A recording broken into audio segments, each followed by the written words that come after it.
And we're back, guys. And we're back. I guess now would be a good time to test out my mic. And we're back. We're back, guys. We're back. We're back. We're back. We are back. Back. Hello. How's it going? How's it going, everybody? Big Pasta Gaming here once again. And today we are going to the petting zoo.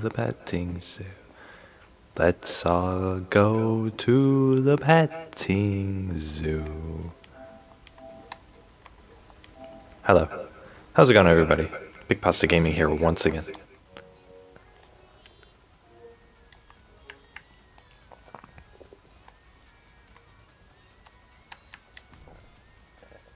Bro, what's up with the lighting here? Oh my god, what the fuck? No, why is everything all saturated? Settings.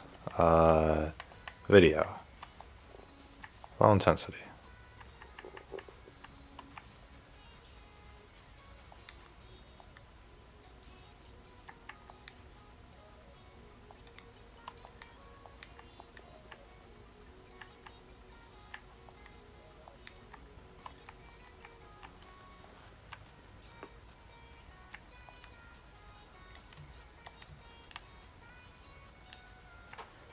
Why is this all like, ugh.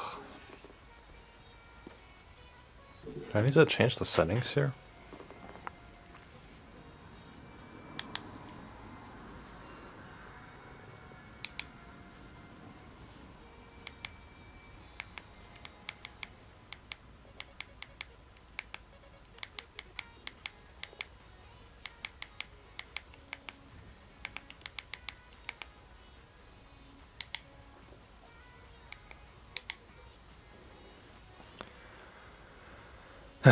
We're gonna go Game Optimizer.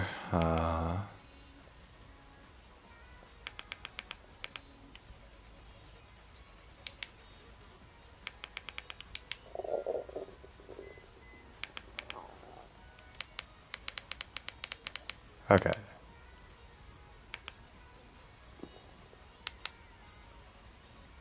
Oh, it's dark all of a sudden. What the frick?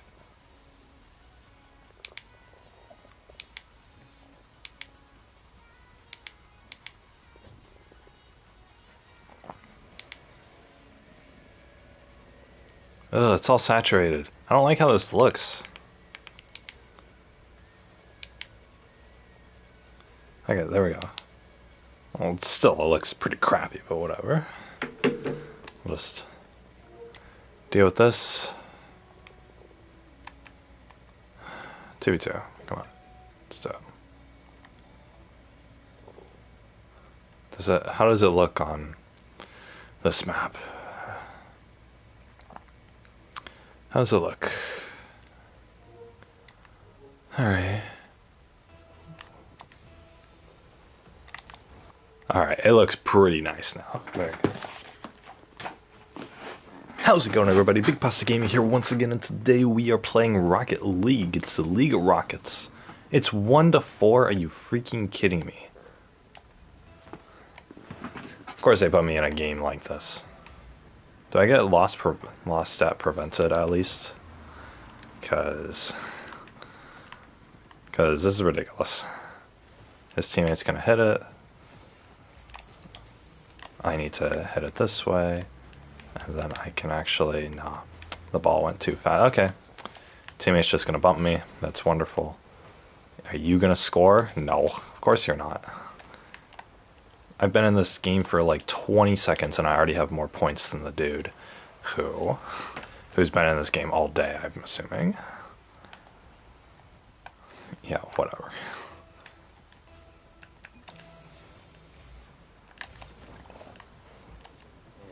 Okay, I said I got it and my teammate went towards it. Fantastic. That's... What an idiot. The guy tried to demo me in like the most obvious way possible.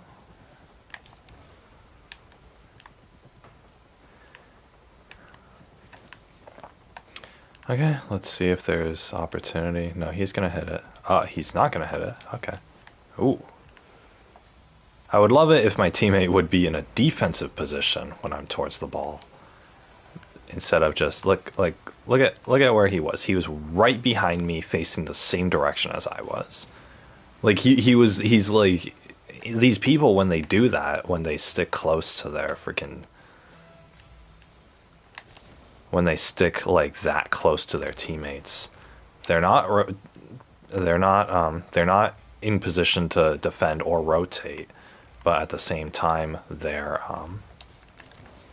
ooh, almost got that. But at the same time, it's condescending because he's not trusting the fact that I'm going to hit it. You have to trust the fact that your teammate's going to hit the ball when they're supposed to be.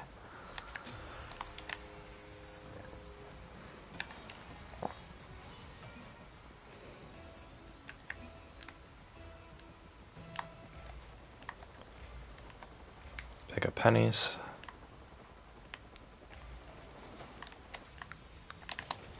Oh my god, if he... I was in perfect position for that, and he freaking hits it out of the way. I got it. Ah, god damn it. I should have flipped for it, but I wouldn't have gone it anyway. Okay. But yeah, like I was saying, he's not trusting that, you know. Which, whatever, I mean. He's probably not doing it intentionally. He's probably just an aggressive player. But aggressive doesn't necessarily mean that you're good at the game. Oh, thank you. Great pass. There we go. We're going to keep him in a good mood, though. I'm not going to flame him on any of this, because I want him to actually perform at his best. So, I can complain to you guys. He's not... He didn't go for the ball. Well, I mean, whatever. Yeah, you're going to bump me, huh? Come on, save the ball. Saved by the ball. Huh? Oh. Alright, we have 20 seconds to score another goal. And God, you know what I've noticed? It's a bunch of Hispanic people playing this game. Like, and Manuel is one. Oh, that it would have been nice if that guy actually had gone for that. So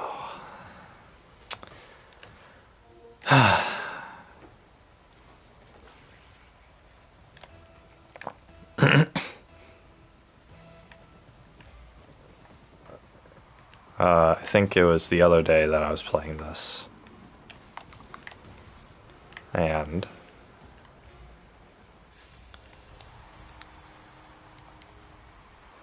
it was the other day I was playing this, and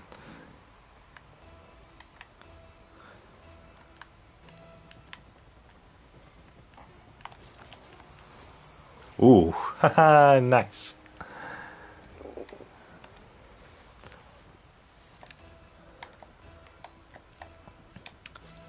It was like some dude. They're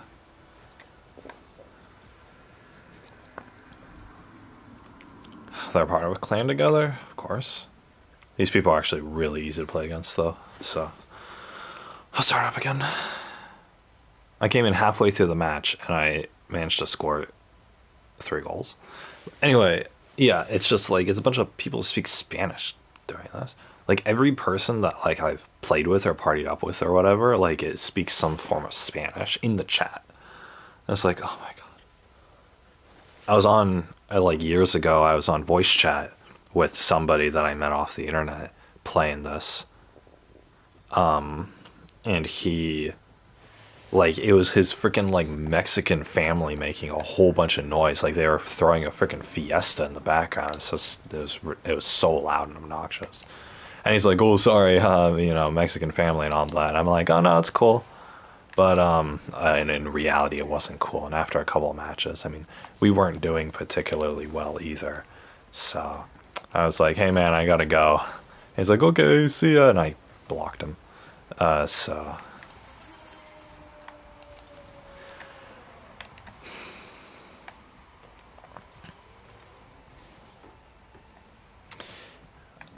it's like I don't want to deal with that. Like, the noise and whatnot. Plus, I don't get along with,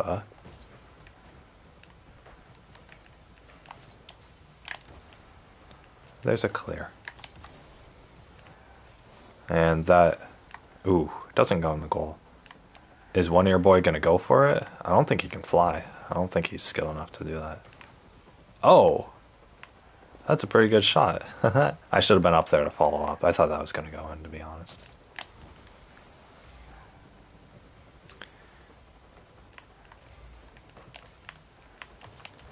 Ah, dang it.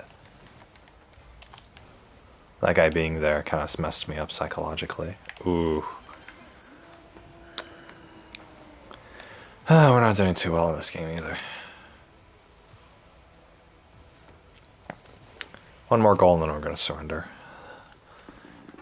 I'm not as good at this game as I was like a few months ago, so I don't know.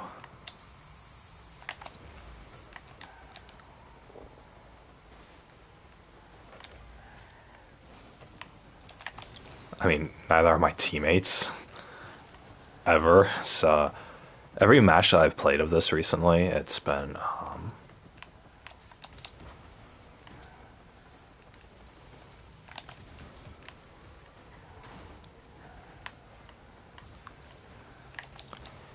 like I perform pretty poorly, but every single match, my teammates perform worse than me, like 100% of the time. So it's not that. So it's not necessarily that that I'm bad, which it still is, but it's the fact that I'm also getting bad teammates or whatever that don't carry their own weight. So, oh, I should have done that at a different angle. Oh well. You're kidding me with that. Oh my god. That really. Okay. Oh, nice. Oh. I'll follow up on that. That's okay. Oh my god. I'm so trash. Oh, nice.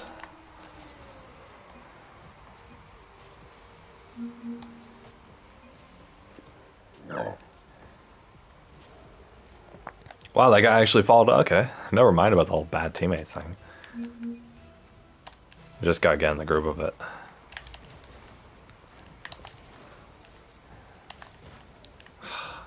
I 50-50 3 times. Alright. Ooh, he hit that. Okay. I'm not there. Come on, one-eared. Ah, that would have been legendary. That would have been the most epitome of teamwork. Oh my god. Epic. Oh, nice shot, my dude. Look at that. Wow, he was there to follow up on that. What a legend. I was thinking like, okay, once they score 3 goals, we should probably surrender, but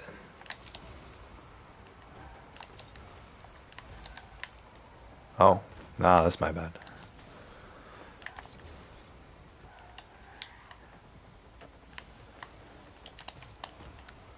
Clear it. Ooh, he hit it. Okay.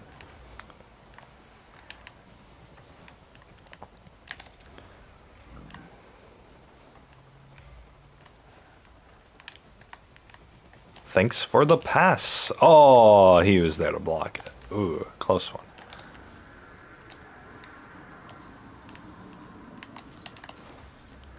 Okay. One arm boy, come on. I know you only got one arm, but oh no, don't use your one arm to hit me. Come on. Oof.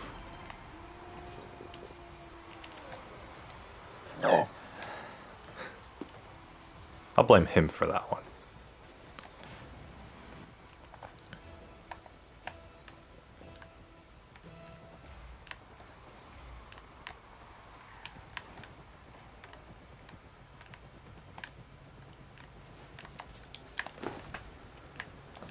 Well, I expected him to hit that.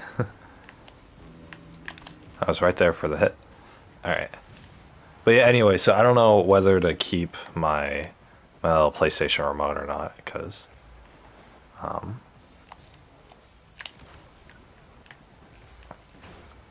one hand, my regular remote that I already have can do most of the functions.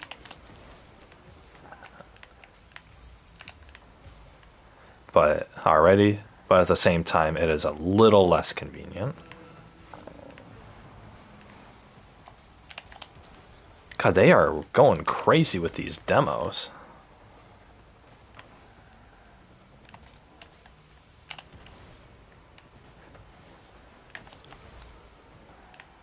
Ooh, if he had hit that, I would have been there.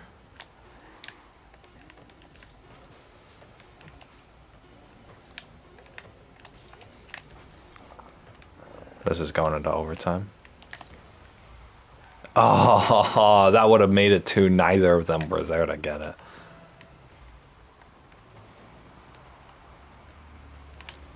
He's gonna long shot it? I can't respond to that. I'm not good enough. Oh my god. He left the match. I don't want to play with these people anymore. I can't get a second teammate to match the skill level of both of them. So, well, I mean, that guy was pretty close, but he got a couple good shots in there. But I don't know. This screen is so saturated. I wish I could go back to the regular one. Anyway, yeah, because I did pay $35 for it, or yeah, something like that. Well, okay, I paid $10 and then a $20 coupon. So I was thinking if I got the coupon back, and the money, of course, then I could use that to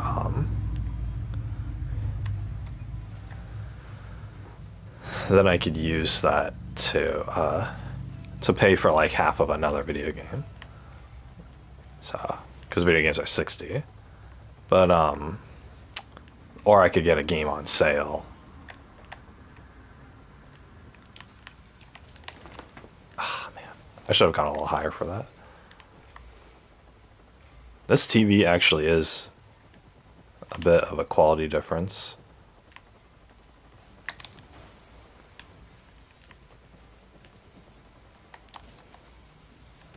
Oh my god, no. Get off there. Oh, thanks, man. Don't you hit a Snowy Castle, you freaking poop. This guy's only hit the ball 3 times this whole match. Oh my god. Snowy Castle, get in position for something. Holy... Brr.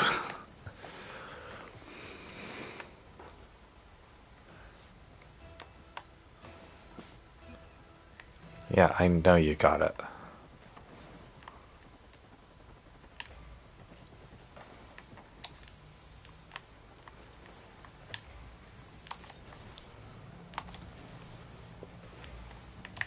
Oh, God. Can we just... Please. I don't want to play 3.5 more minutes of this. Thank God. I want that skin. Or that epic effect. I'm hoping that the more that I lose... You know what? I'm gonna play ranked. I think ranked is gonna be...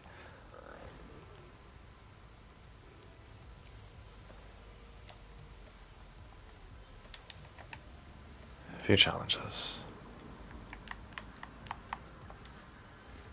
Uh-huh. Mm-hmm. Yeah, Jingle Bells all the way. Uh-huh. Season...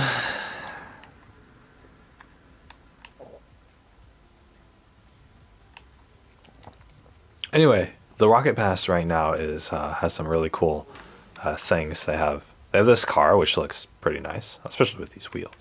They have this. Ooh, look at that. Look at that trail. Hell yeah. They have multiple skins for this car. So they have the star effect. Oh, hell yeah. Look at that. Love that. Wheels, skin.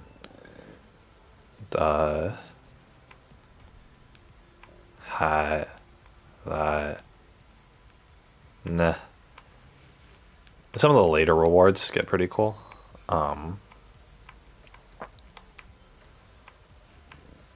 It's so bright. Look at that. They have a little sun going supernova on my car. Probably can't see it because it's super saturated right now, but like this looks cool.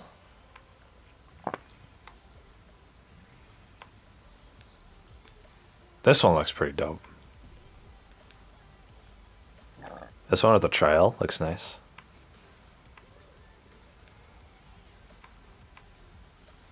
This one looks cool. Yeah, and this goes on all cars. So I think this is the one the other dude had.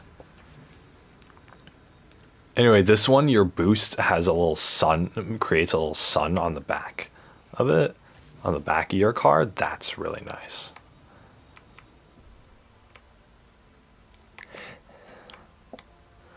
This one has a little spaceship flying, a little GIF. That's cool. This one, ooh, look at that. Ooh, rouge. Yeah. I like the car. I like the car itself that it comes with. I think it works a little better. So this one's cool too. It has like the electric stuff on it.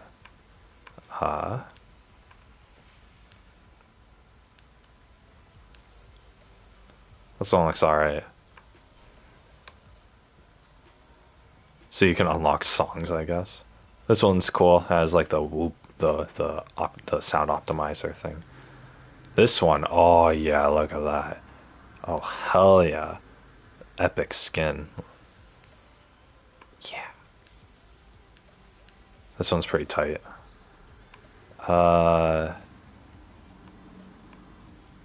This one, yeah, look at that. Oh man. My car's a galaxy. Or my car is space. My car is space. Yeah. Ooh, I like that in the blue tint too. Hell yeah.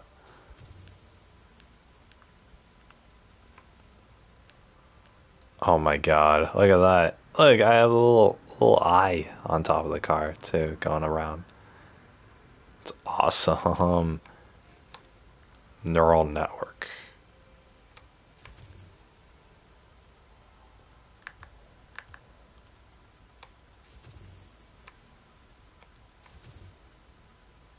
Where'd the eye go? Guess it's random. These wheels are cool. The little effect in it. These ones. Oh yeah, look at that. Look at that. You can like see through it. Oh, it's awesome. Or it looks really deep. Yeah. Oh, yes. Got that goal explosion. Talk about satisfying. It changes the whole map. And then of course you get the epic car at the end. I actually like this car, so I would like to have that with one of the epic skins on it too. Ah, it's great. But honestly, it would only be worth it if I got to tier 69 on this at least. So, I mean, it'd be worth it beforehand. Anyway, I have enough points to get it. In fact, I have enough points for the bundle too.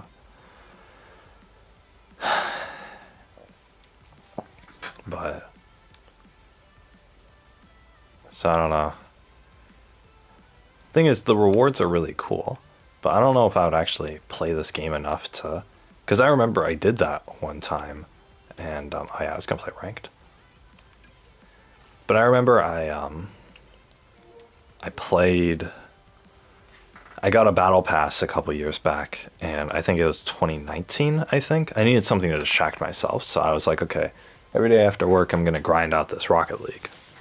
So I did, And it took me like, I think 2 full months of playing this game. I mean, I was playing like maybe 10 matches a day or something, so probably a couple hours. For like 2 months straight in order to get the in order to get everything. So I still have Tuna as my little clan tag there.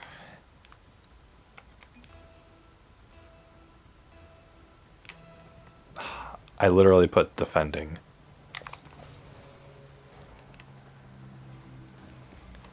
And he doesn't go for it either. Oh boy.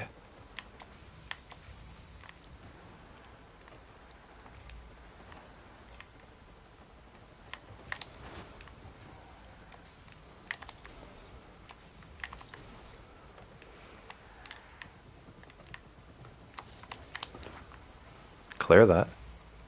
I'll go for it. Then get in position. Oh. Take their big boost away from them.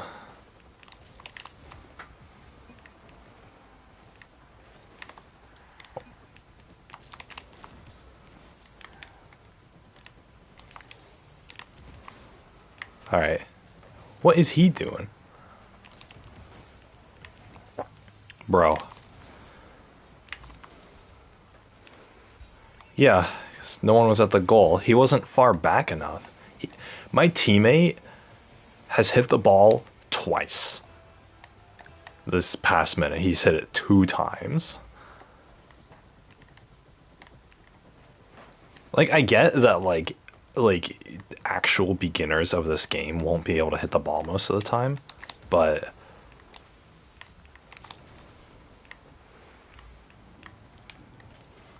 oh my god, are you kidding me? I should have committed to that. What? Okay. Clear that. Oh, he actually hit the ball this time. Okay.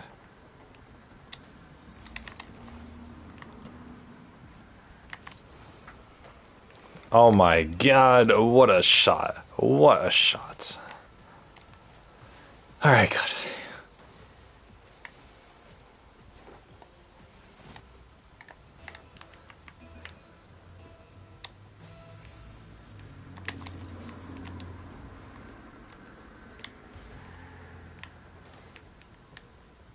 What the? Don't stand right next to me, you idiot. Okay. They're gonna hit it back. What? What are they doing? What the frick? Okay, I'm gonna pass it to you. And you're at the goal. Okay. Ooh. Yeah, it took a while to get there, huh? Normally you think about, like, regular positions in soccer, and one person at the goal, one person at the goal being aggressive, and then one person at the halfway line. That's pretty much what you want. So if you're at the halfway line, you can react to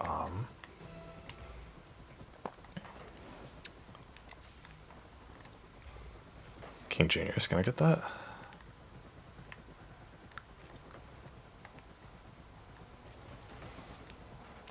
What are you guys doing?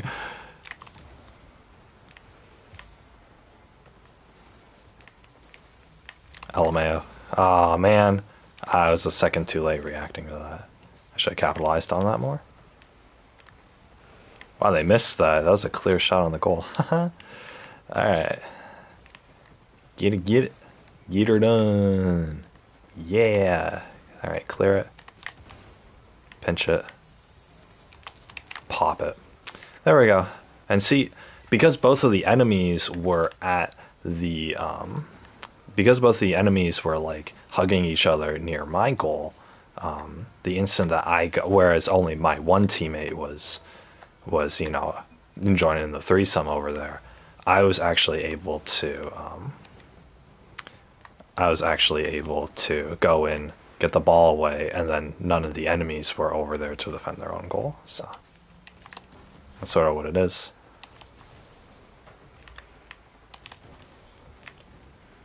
And you just go like that. And they hit it in for me. Okay. And they left. Sorry. Alright, here we go. He was really humiliated about that one.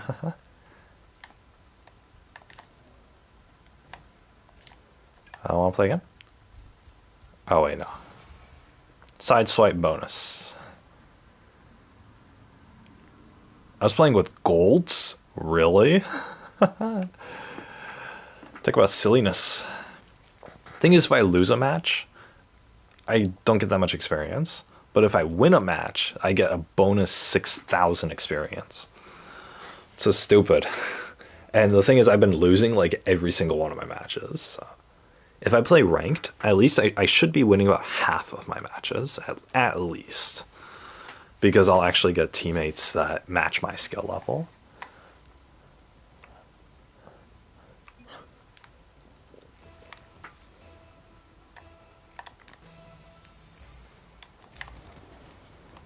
Oh, I'm in the air.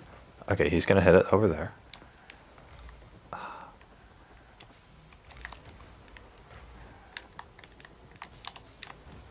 Hit it like that. Center it a little more. Where is my teammate? What are you doing back there? Oh my god. It was there. He had 2 opportunities in order to freaking...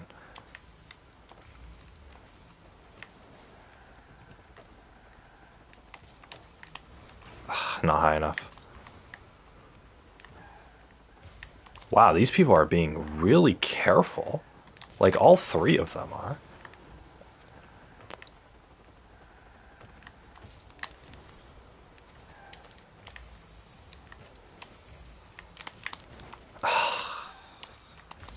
God, playing at 60 frames on this game is actually really nice. So I know you guys probably don't see it, especially if you're browsing on other devices. Um, but this is really high quality. Oh, don't be a pansy, you pansy. My teammate is so, like, unsure of himself. But so are they. That Nikoi guy on the enemy team is just camping in the goal. He's gonna hit it, but he's gonna miss. He has all that time to calculate the angle, and he still gets a bad angle.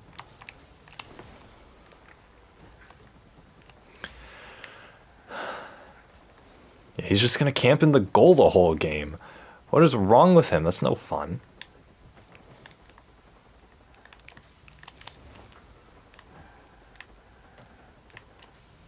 I really am playing against gold elos. Alright. Yeah, you hit him, Matt Scotsman.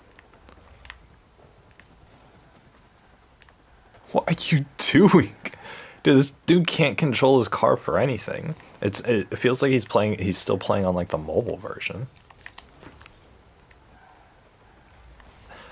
That guy has camped in the goal the entire game and he couldn't defend that easy to defend shot. Look at that. He just couldn't figure it out. What an idiot.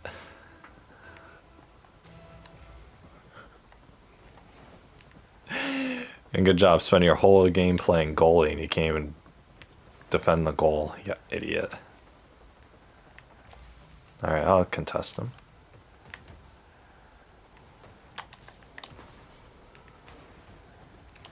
Dang it, just a little bit off to the right.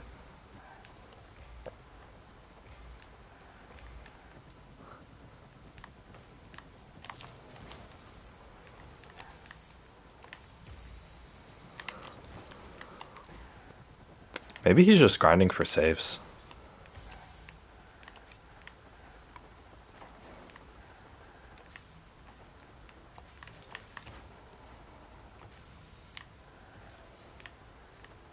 What a save.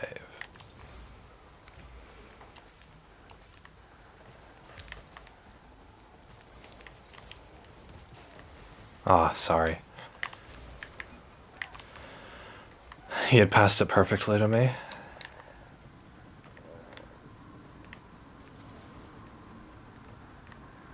Well, we're just gonna let the timer go down, to be honest. If Nikoi isn't gonna actually come out of there, then I really have no reason to risk.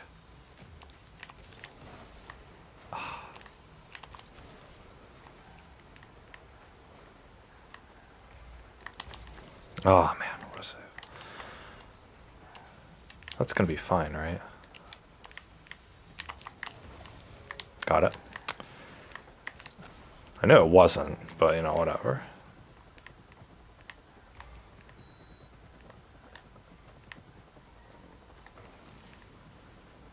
Is that gonna go in?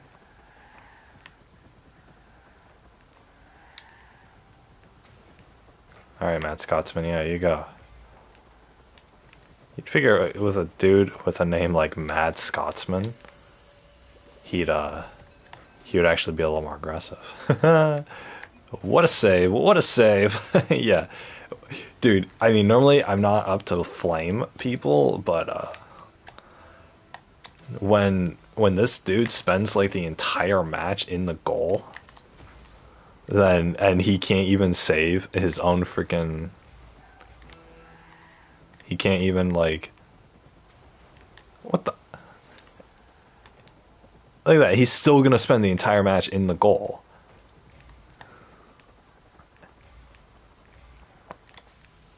Ah, sorry. I wasn't there.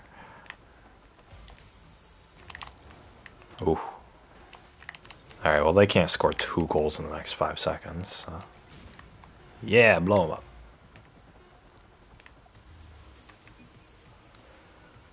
Look at that.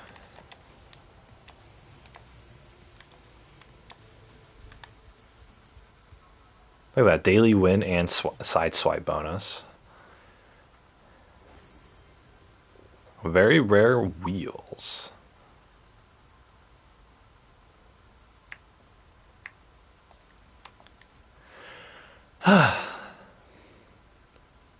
Honestly, like, if I was teaming up with a bad player, I would rather them be the ones to go. Um, I'd rather them be the ones to go off. And, oh, that actually looked nice. I'd rather my bad teammate be the one to go, like, be aggressive towards the ball or whatever. Because at least they would be learning and, like, being able to do stuff. And I'd rather be the one playing on defense because I wouldn't sit in the goal the whole time, failing. Kiki. And plus, my teammate would be the one learning. Those two were clearly part of the same clan. And so, I don't know. I feel like I'd be doing someone a solid if I let them be the aggressive ones, and they can figure out how to hit the ball and stuff. But of course, I'm not playing at the elo where people can't hit the ball anymore. I'm playing at the elo where people can hit the ball. They just don't know how. They just don't know where and when to.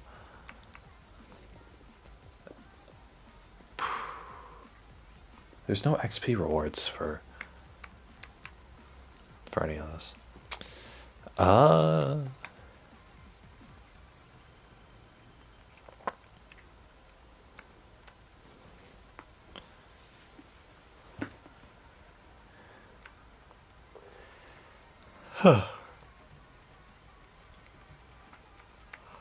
One more game. One more game. I don't think, even if I win all 10 matches, I don't think I'm getting to platinum. Which, I mean, I don't care. I'd rather play against sucky people. But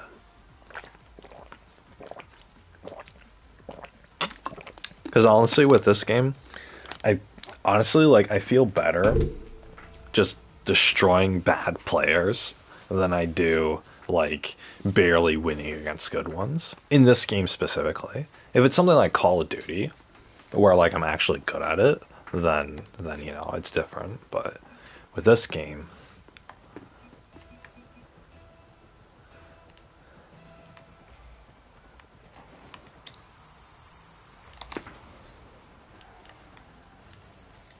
it's a little different. So anyway, you can tell a lot about a person by how they play Rocket League. Like, if they're not necessarily bad, but they wow, Okay, we're gonna play like that now. I'm not over there, fat monkey. I'm sorry.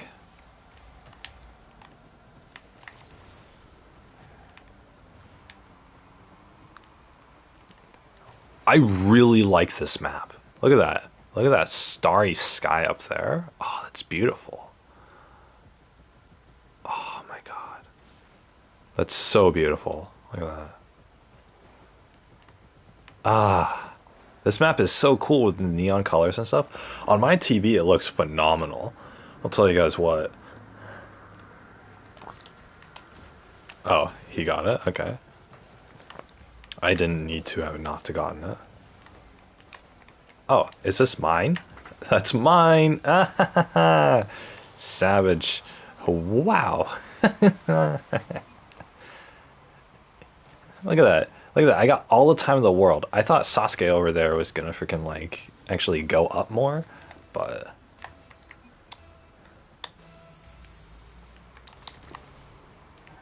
did I get it in? Oh my god, I'm big trash. Big trash. I didn't actually. That was a free goal, and I didn't get it. Oh, now it's a free goal though, and I still didn't get it. Wow.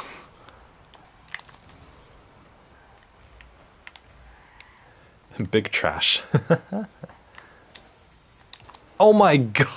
I did not expect that. That guy missed. That was a free goal. We're all so trash. Dang it. I didn't think Fat Monkey would put it in front of the goal. Otherwise, I would have. There's the free goal. Great pass, great pass, great pass, great pass.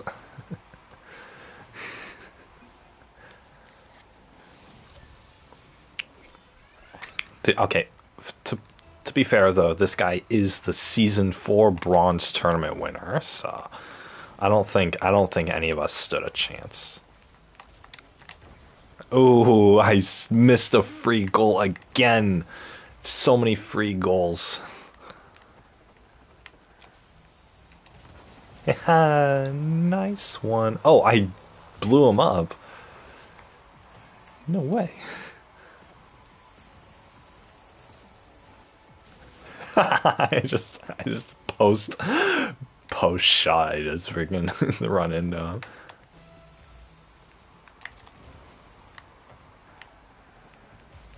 He knew his teammate was not going for it. What are you guys doing? At least I touched the ball. Give it a little tap, a little love tap.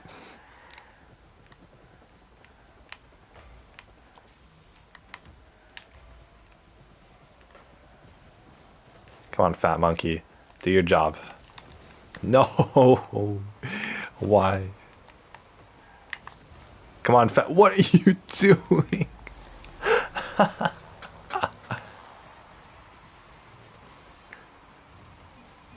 My fault. He was in position to freaking get it, and then he flipped backwards. Unbelievable.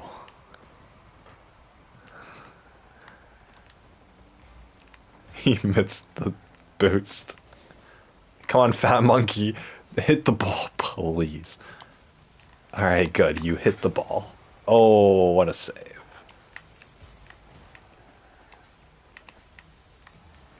Fat monkey, commit to your goal. No. Hey, fat monkey, that's all you. That's all you. Are you... Okay, am I? No, I'm not, apparently.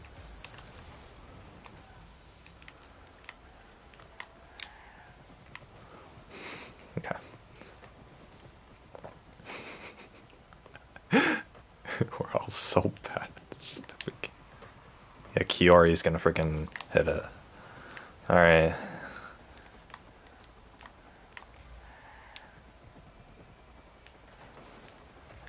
Did you misname me? I can't believe you call me Kiori. Oh, don't bump me, you piece of poop.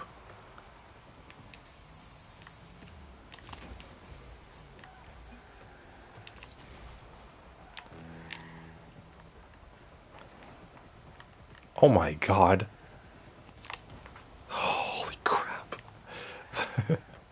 That was so calculated. I wasn't in a good position for that at all. Come on, Fat Monkey, hit it. Oh, look, oh my god, Fat Monkey! God damn it, I was in perfect position to get that goal, and he freaking bumps me. I hate him. I hate my teammate. I'm tilted. I am so not having it right now. Whatever, we have to score another goal.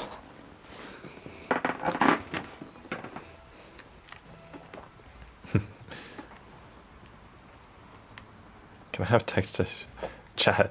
Shut the fuck up.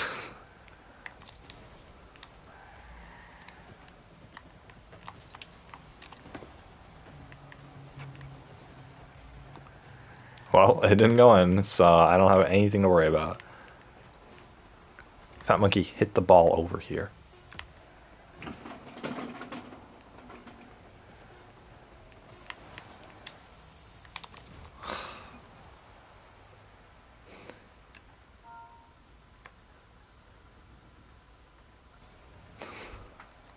There's no text to chat. I'm so tilted. Oh my god.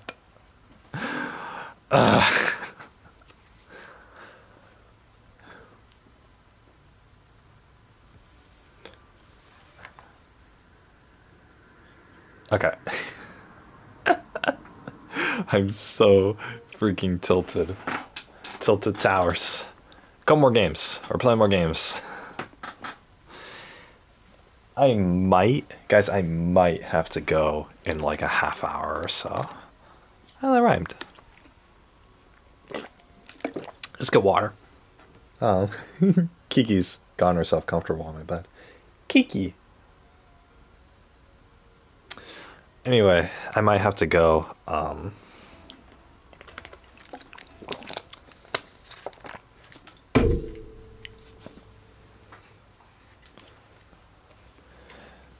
When am I gonna go? Oh, yeah, no, like a half hour or so. Ah, we keep coming up against clans.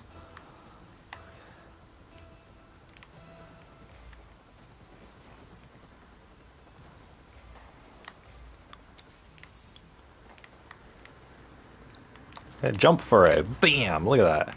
Look at that epicness. Oh, had my teammate gone for that? I don't even know, to be honest.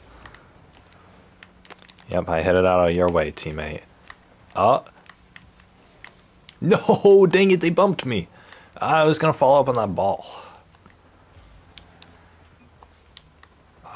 Come on, Paloma. You can do it. Palinoma. Paliharama. Ah.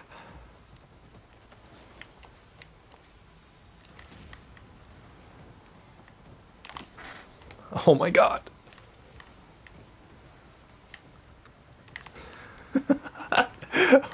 How do you control cars? No!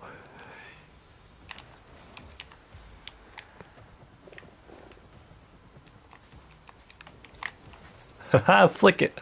Yeah. Yeah, I did it. Thanks. Look at this. Look at this epic flick. Haha, he wanted to get it, but I flicked it. Bam. Oh wait, do I have that goal explosion really? Epic. Look at that. Oh, look at that. Look at that. Nice shot on that guy's part.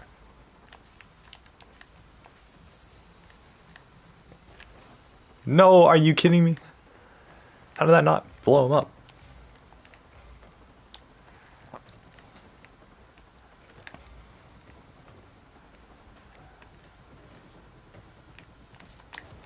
When I grow up, I'm going to Cambridge College.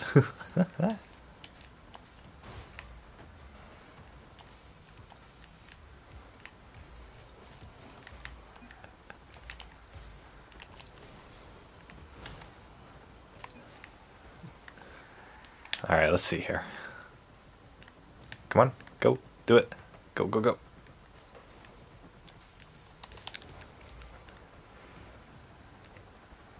Yeah, hit it against that backboard. Oh, well, that's not going to be good enough. I need a better hit than that. Alright. Yeah, come on, Paloma. You can do it. Come on, better hit. Better hit. I'm right here. Do it. Come on, better hit. There, I blew him up. That's got to tilt him a little bit.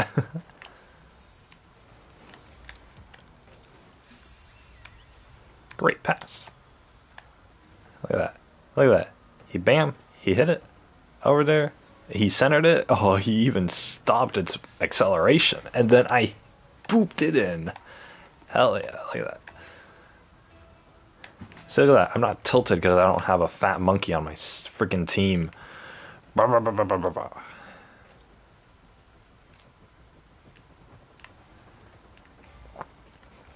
Is this a pigeon? Is this a fat monkey?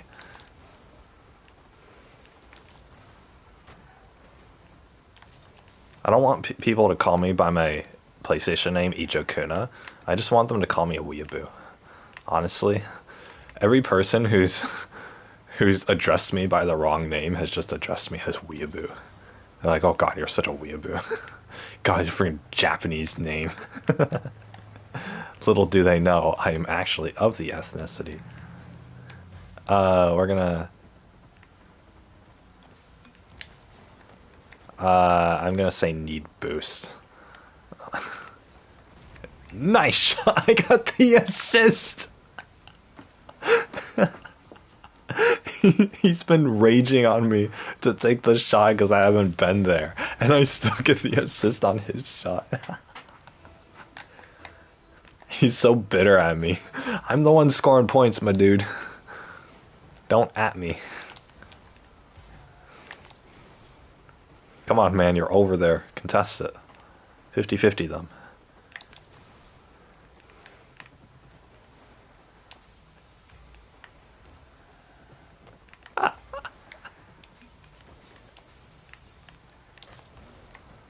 No problem.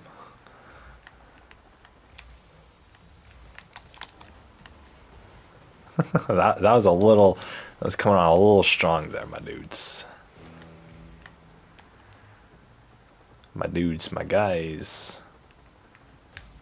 Oh, he wanted that boost. I didn't give her to him. God, playing this game at 60 frames is actually really nice. Oh, you didn't do the thing. Well, whatever. We're gonna win this anyway. I mean, I don't really care, to be honest.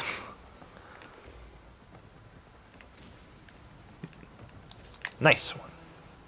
Here, we'll clear it.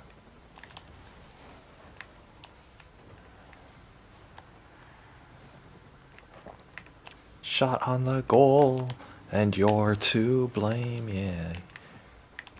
You give soccer a bad name.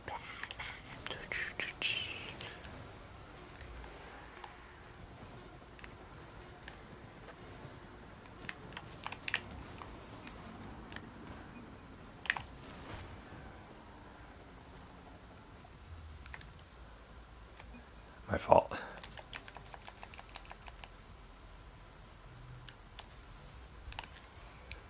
Dang, look at that. Look at that level up. Oh, I didn't level up? Are you kidding?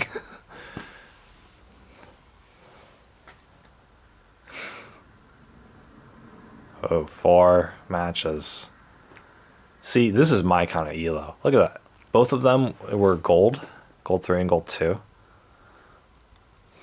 Honestly, I'm like platinum level.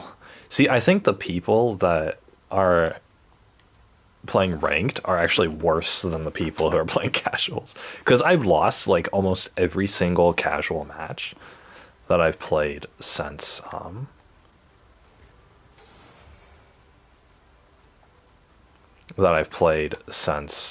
since coming back to this game a couple days ago.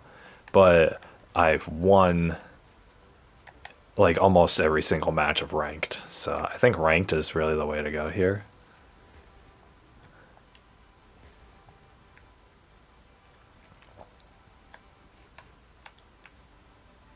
10 saves or epic saves. Epic saves. Play 10 online matches. Oh, repeats. Nice. Oh, so for every 10 matches, I get 20,000 experience? Nice. That means I get 2,000 per match. As long as I get the reward.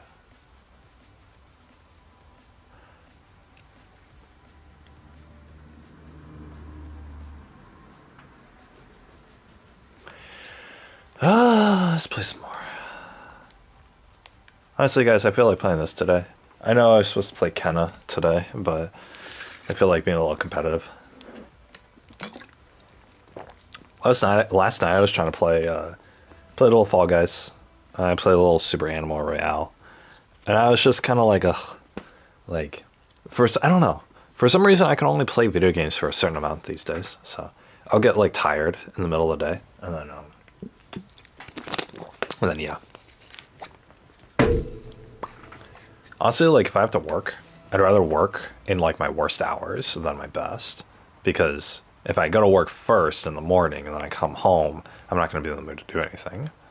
But if I wake up and play games first, then I will be in the mood to play the games. And honestly, it doesn't really matter. What the hell? Don't knock me out of the way, you piece of crap. You piece of crap teammate.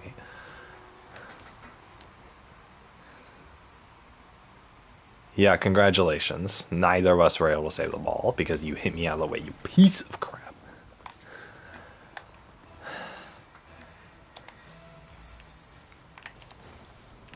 Oh my god, I thought this guy was just talking to himself.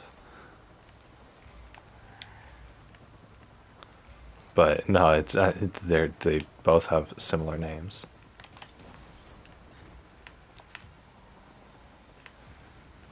All right, he's gonna hit it.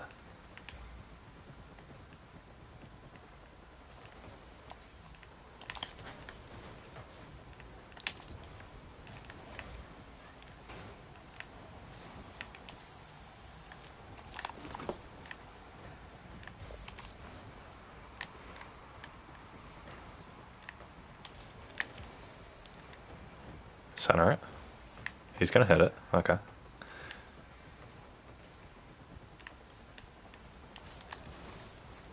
Why would you? Okay, well, I know why he would do that. That was my bad for.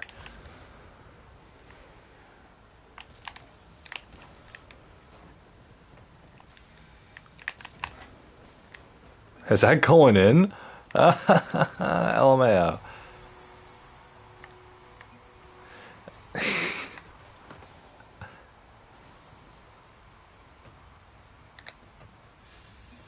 These two people have the same name. Alexander and Asian Gaijin. Dude, he got the name Asian Gaijin. Pretty epic.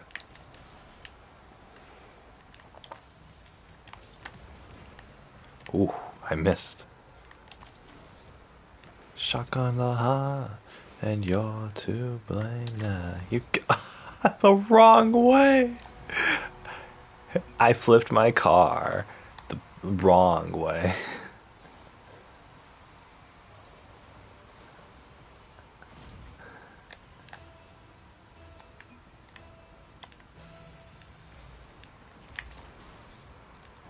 I don't got it, actually, apparently. He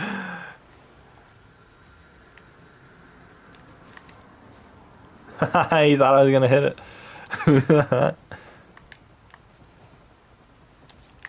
Oh my god.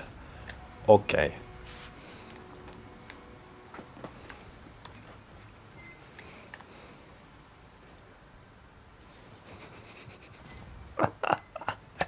So bad.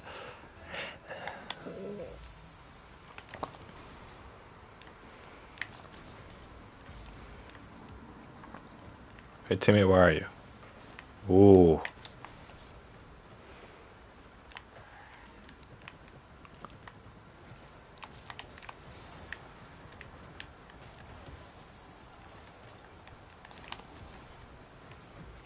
Alright, hit it in. Yeah, there we go. Nice shot.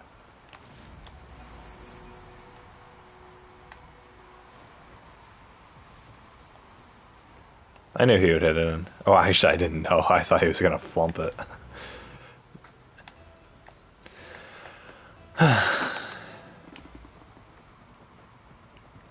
Oh, wow.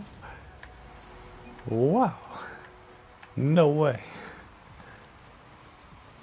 Alright, well, he just scored 2 goals in a row, so that guy was really fooling around.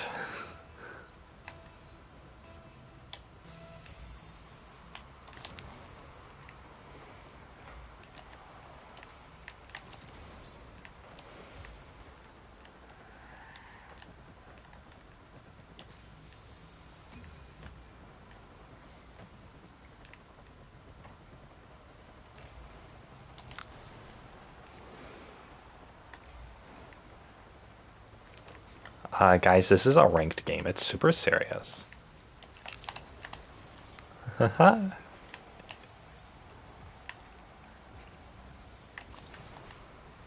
He's gonna get the boost.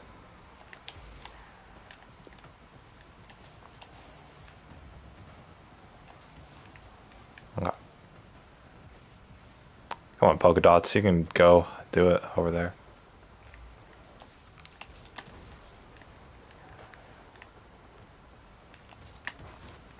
Alright. Flexible agent, go over there.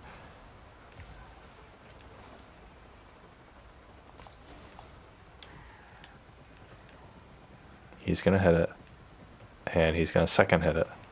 Just like second breakfast. Oh, nice.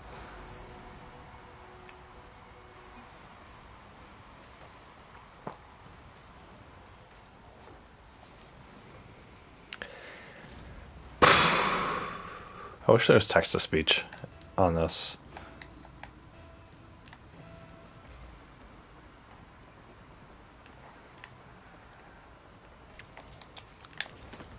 Oh.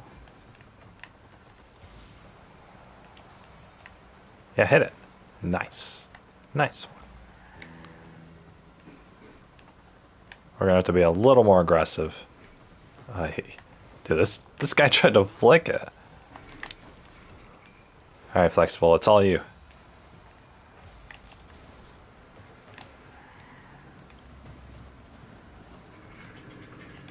They're gonna... Oh, I thought he was gonna actually follow that up. Are you kidding me? Oh, what a save.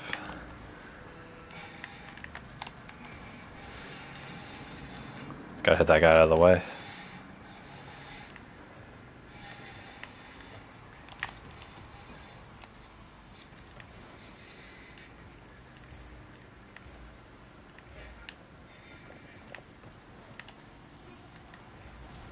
Nice shot. Alright, well, I'll just let this guy carry me, I guess.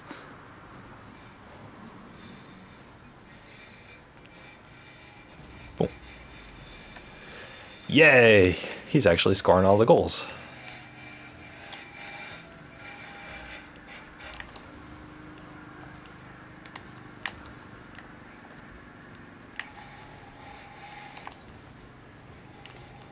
Oh my god, no. You're kidding. Oh, we lost that. No. No, my 5 minutes. God dang it. I don't want to play this anymore.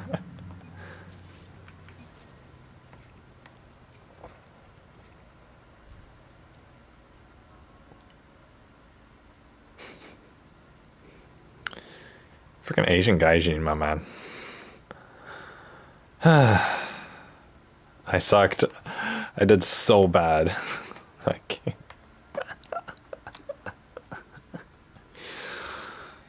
anyway, what challenges do I have? Well, at least this is a game where, like, you can... the music's playing, I guess. Probably. I don't know if the music's playing. Shot in the hunt.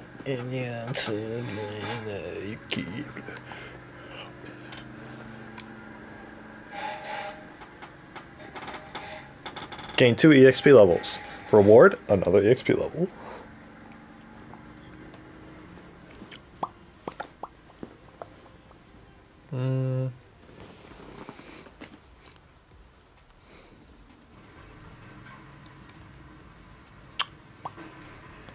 What? Oh, I need to charge this. Let's see.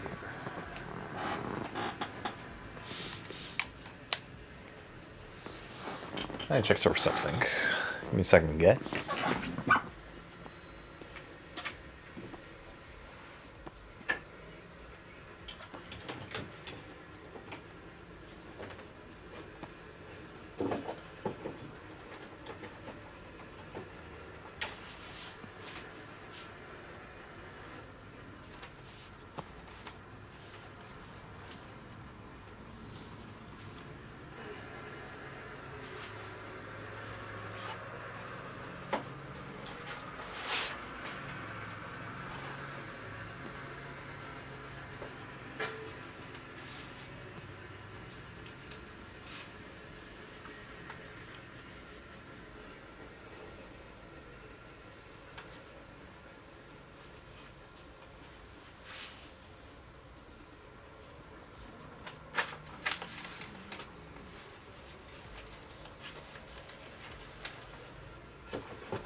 Okay. So, for my thing here.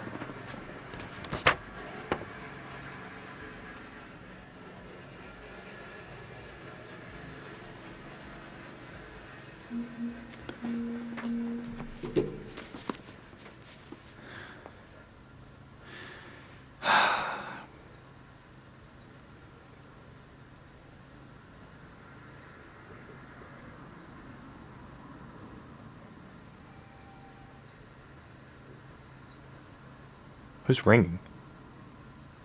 Or is that the TV?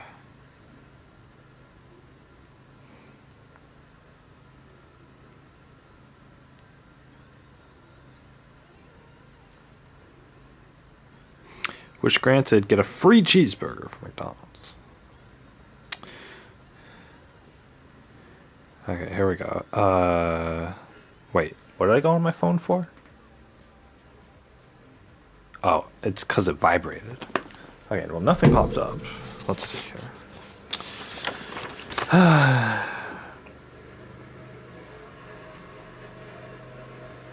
Reason for resigning, personal reasons. Yeah, whatever, man.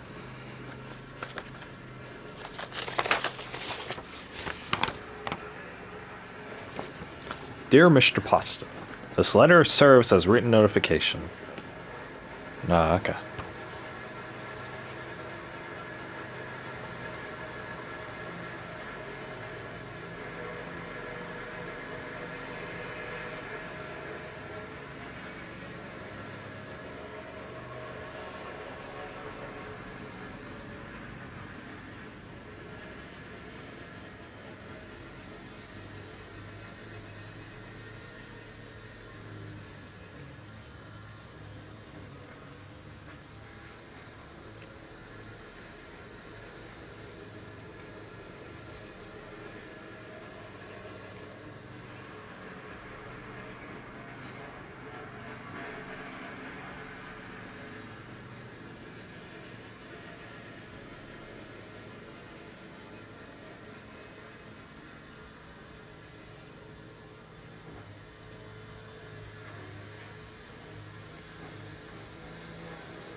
Sucks. Alright, let's see here.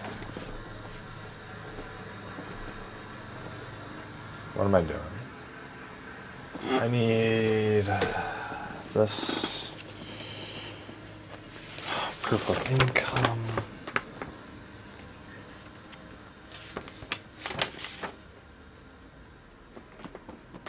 $30 days of paycheck stubs. Letter from employer with gross pay, hours worked, etc.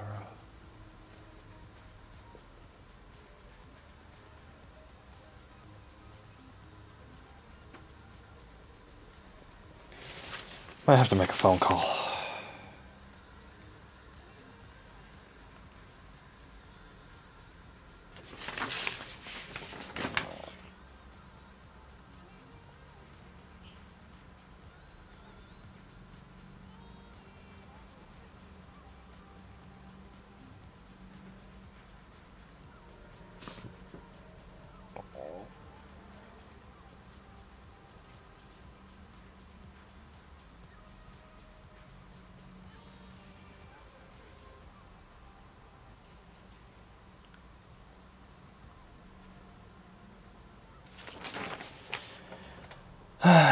can I get the proof you need? We may be able to get it for you.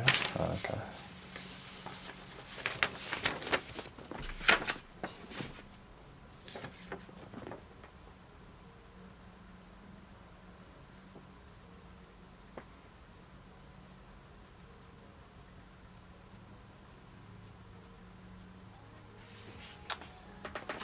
I guess I could just send them permission to get my thing, but I should probably give these people a call right now. Who's my...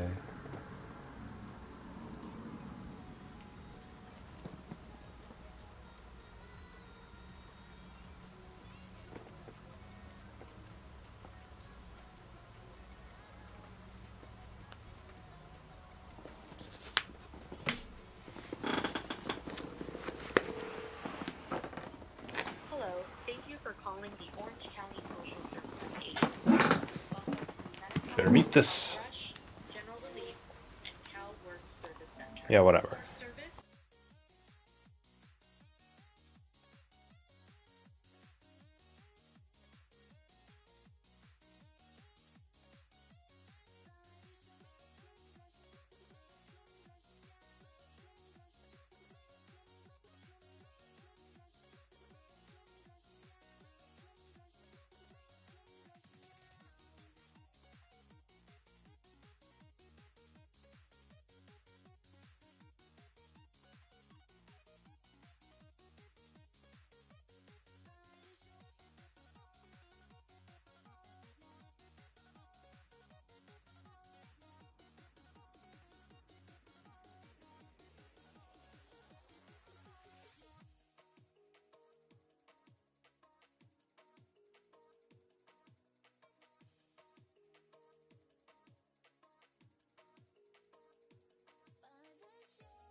Alright, so I'm on hold.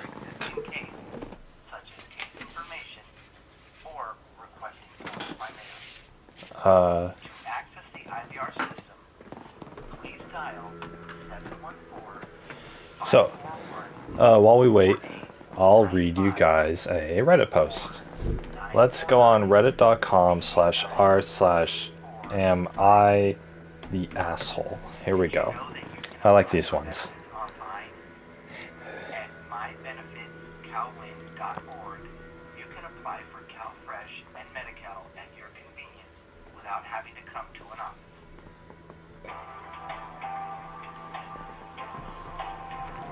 If my computer loads. Am I the asshole for telling my fiance that if I see her friend again, I'm calling the cops?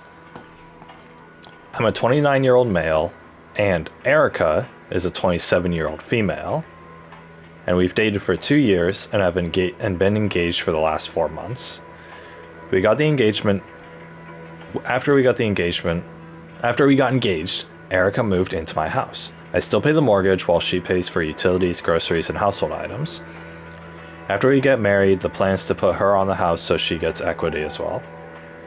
Her friend Leia, who's also the same age, and her have been best friends since high school. I don't particularly like Leia, but have also been cordial, as I know she's going to be in my life. My issue is Leia thinks of my home as hers. A couple examples. She's always bringing her boyfriend over, and he's a sketchball.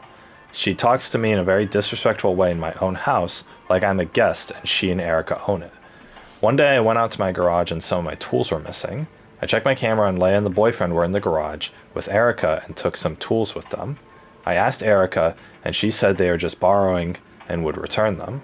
I had reached out multiple times for them to finally return the tools weeks later. I have a nice wine and liquor collection, and I was working late one Friday. While working, I heard some clanking of bottles together. Erica wasn't home, so I went out to see what was up. Leia was behind my bar. I asked what she was doing, and she said that Erica told her it was okay to borrow a bottle of wine for her party, and that she would pay it back. I told her no, that wasn't alright, and to leave. I asked Erica about this, and she said, I don't remember telling Leia she could take a bottle, but I might have, I don't remember. I told her at this point I wasn't comfortable. The Social Services Agency will never ask you for your personal information in a text or via email. Never provide your. I told her at this point I wasn't comfortable with Leia being in my house. Erica sort of understood, but also blew me off. Ooh, really? Your own fiance is defending the shitty best friend?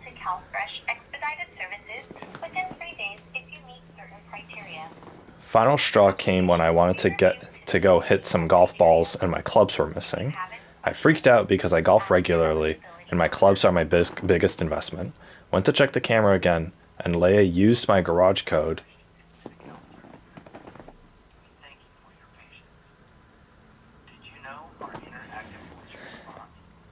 Went to check the camera again, and Leia used my garage code and took the clubs. I blew up, called Erica, and told her to get them back immediately.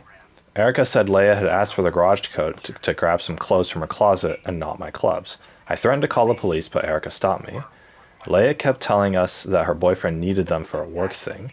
I got them back almost 4 days after they were taken, and they were dirty.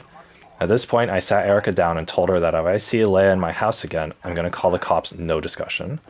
Erica got upset, saying it's her best friend, and that wasn't fair to do to her in our house. I said it's a pattern, and since Erica's stuff isn't affected, she doesn't care. I said she can go over to Leia's if she wants to see her. She said she can't do this because Leia doesn't like her apartment and Leia's boyfriend is always there, which makes Erica uncomfortable. I'm now getting the silent treatment and getting called an asshole, but I don't think I'm doing anything wrong. Am I the asshole? First comment. Do not put this woman on the deed to your home. Heck, don't marry her. You don't have a Leia problem, you have a fiance problem. Time to move on, buddy. Yeah, no, I agree too. It's if his fiance is enabling her shitty friend to be like this, then that means she herself is shitty. And she's gonna have to choose between her friend and her husband. And the fact that she's not willing to, or in this case, she's giving the silent treatment, she's choosing the friend over the fiance.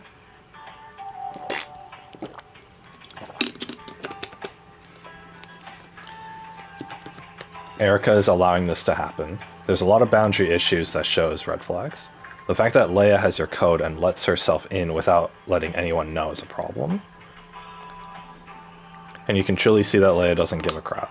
She got outed multiple times on camera, got caught nicking a bottle of wine, and does not give a single poop. Leia does not respect the OP, plain and simple. And Erica is fully endorsing this behavior in their house that she doesn't own any part of. I'm starting to think that Leia did in fact have Erica's permission to take the bottle. Erica just backpedaled and threw her friend under the bus when OP got upset. I wouldn't be surprised if Leia also thought she had permission to borrow the clubs. After all, We know Erica gave her the key and code and gave her permission to borrow the tools. Either way, neither of the ladies have boundaries. Yeah, holy crap. If I owned a bunch of stuff... Oh. Special services.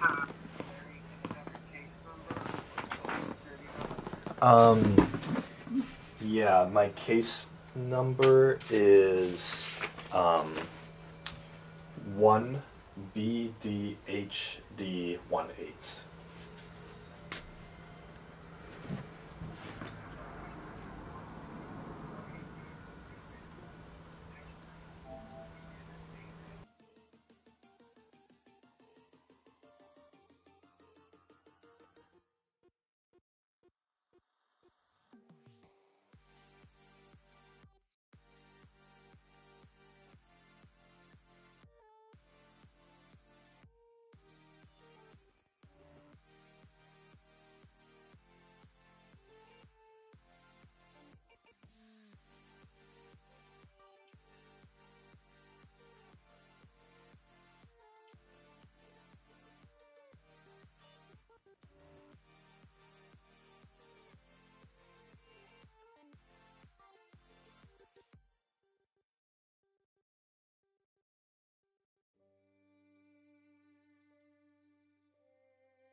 Okay, so I have to write a statement.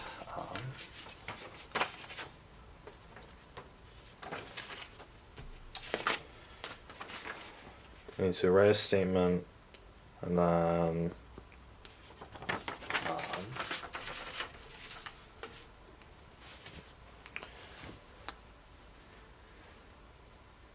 probably a piece of paper. I don't have any room on my desk to do that.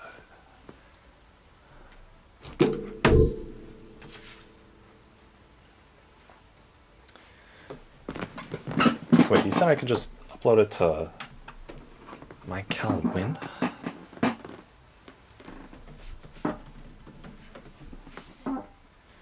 Yeah. But yeah, anyway, as far as the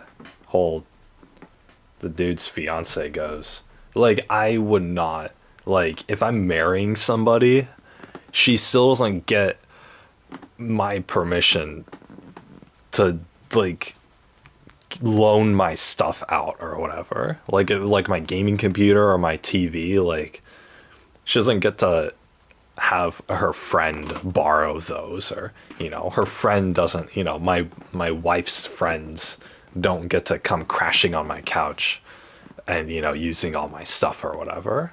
So that would be a huge problem for me. So I wouldn't get with somebody who prioritizes their friends in that aspect in the first place unless I've given express permission.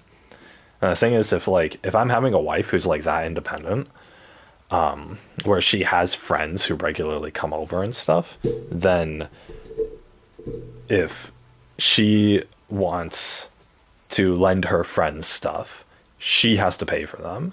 If her friends need, like, to watch TV at my place or anything like that, then she's paying for the TV, she's paying for the couch that they sit on, she's paying for the snacks that they eat. I mean, I wouldn't even let them in the house in the first place unless they were trustworthy people. So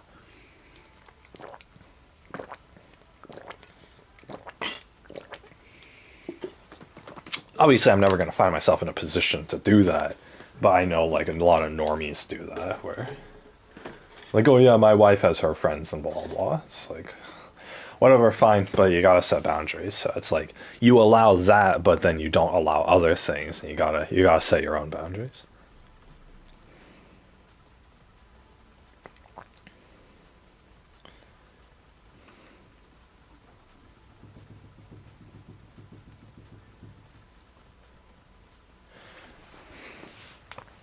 This dude changed his garage code, and then he's not giving his own fiance the new garage code.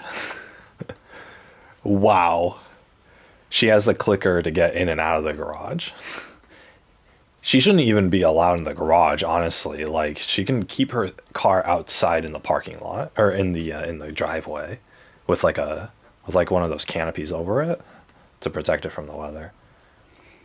If you can't trust your own fiance with your security code, you guys should see someone together before you get married. Have a lot of discussions about your future. Yeah.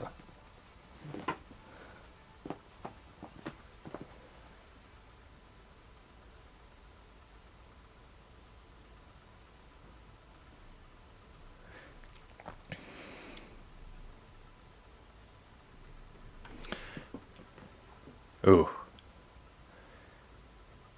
Couples counseling and family counseling hands a load of weapons to abusers. It gives the abusers the victim's language. This allows the abuser to manipulate the victim further by gaslighting them into believing they are in fact the abuser, not the victim.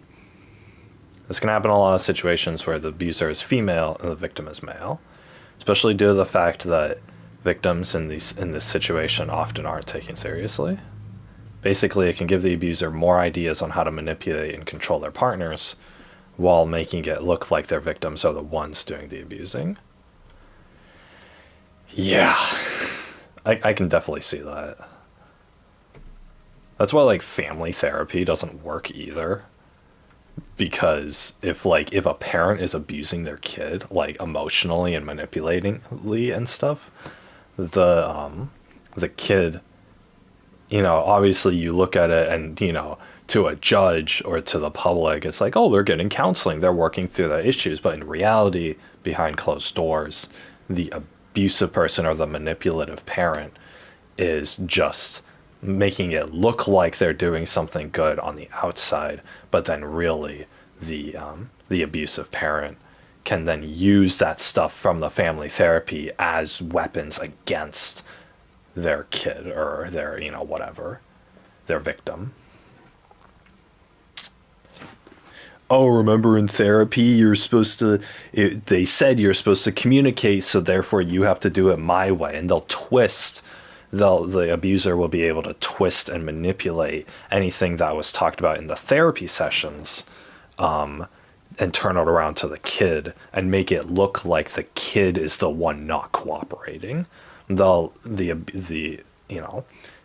when the kid's not compliant, then, for obvious reasons, then realistically, obviously reasons, the abuser can turn that into, oh, you're not doing as I say, that's going against the family therapy, or that's going against this and that or whatever.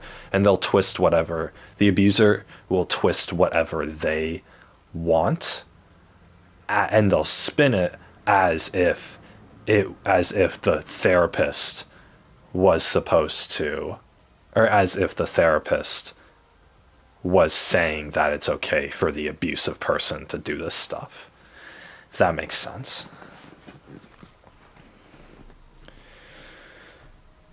So typically,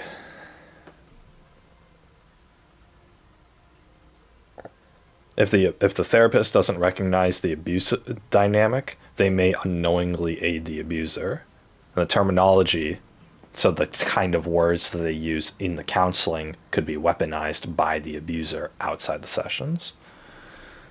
I mean, it's 100% true. In any time about like when you try to apply group therapy or family therapy, like not group, but like family therapy or couples counseling, where one person is abusive and the other person is the victim, then it's not 100% going to be, this is counseling against the abuser. It's going to be, oh, let's try to make them get along with each other. That's what they're trying to do. And it doesn't work because an abusive person is just going to keep abusing their victim. There's no stop to it. And the only thing that the family counseling does, or the couples counseling does, is that it gives the abuser more justification for their own actions. You have to do what I say, because remember what they said in family counseling, remember what they said in couples counseling. Now you're the bad guy for going against it, right? They can spin it that way. Is it true? 100% of the time it's not true. And the thing is, like, the victim is always going to be the victim in these situations. If the person ends up being not compliant, or they're pushing back or whatever, then that's a natural response from as a victim of abusive behavior.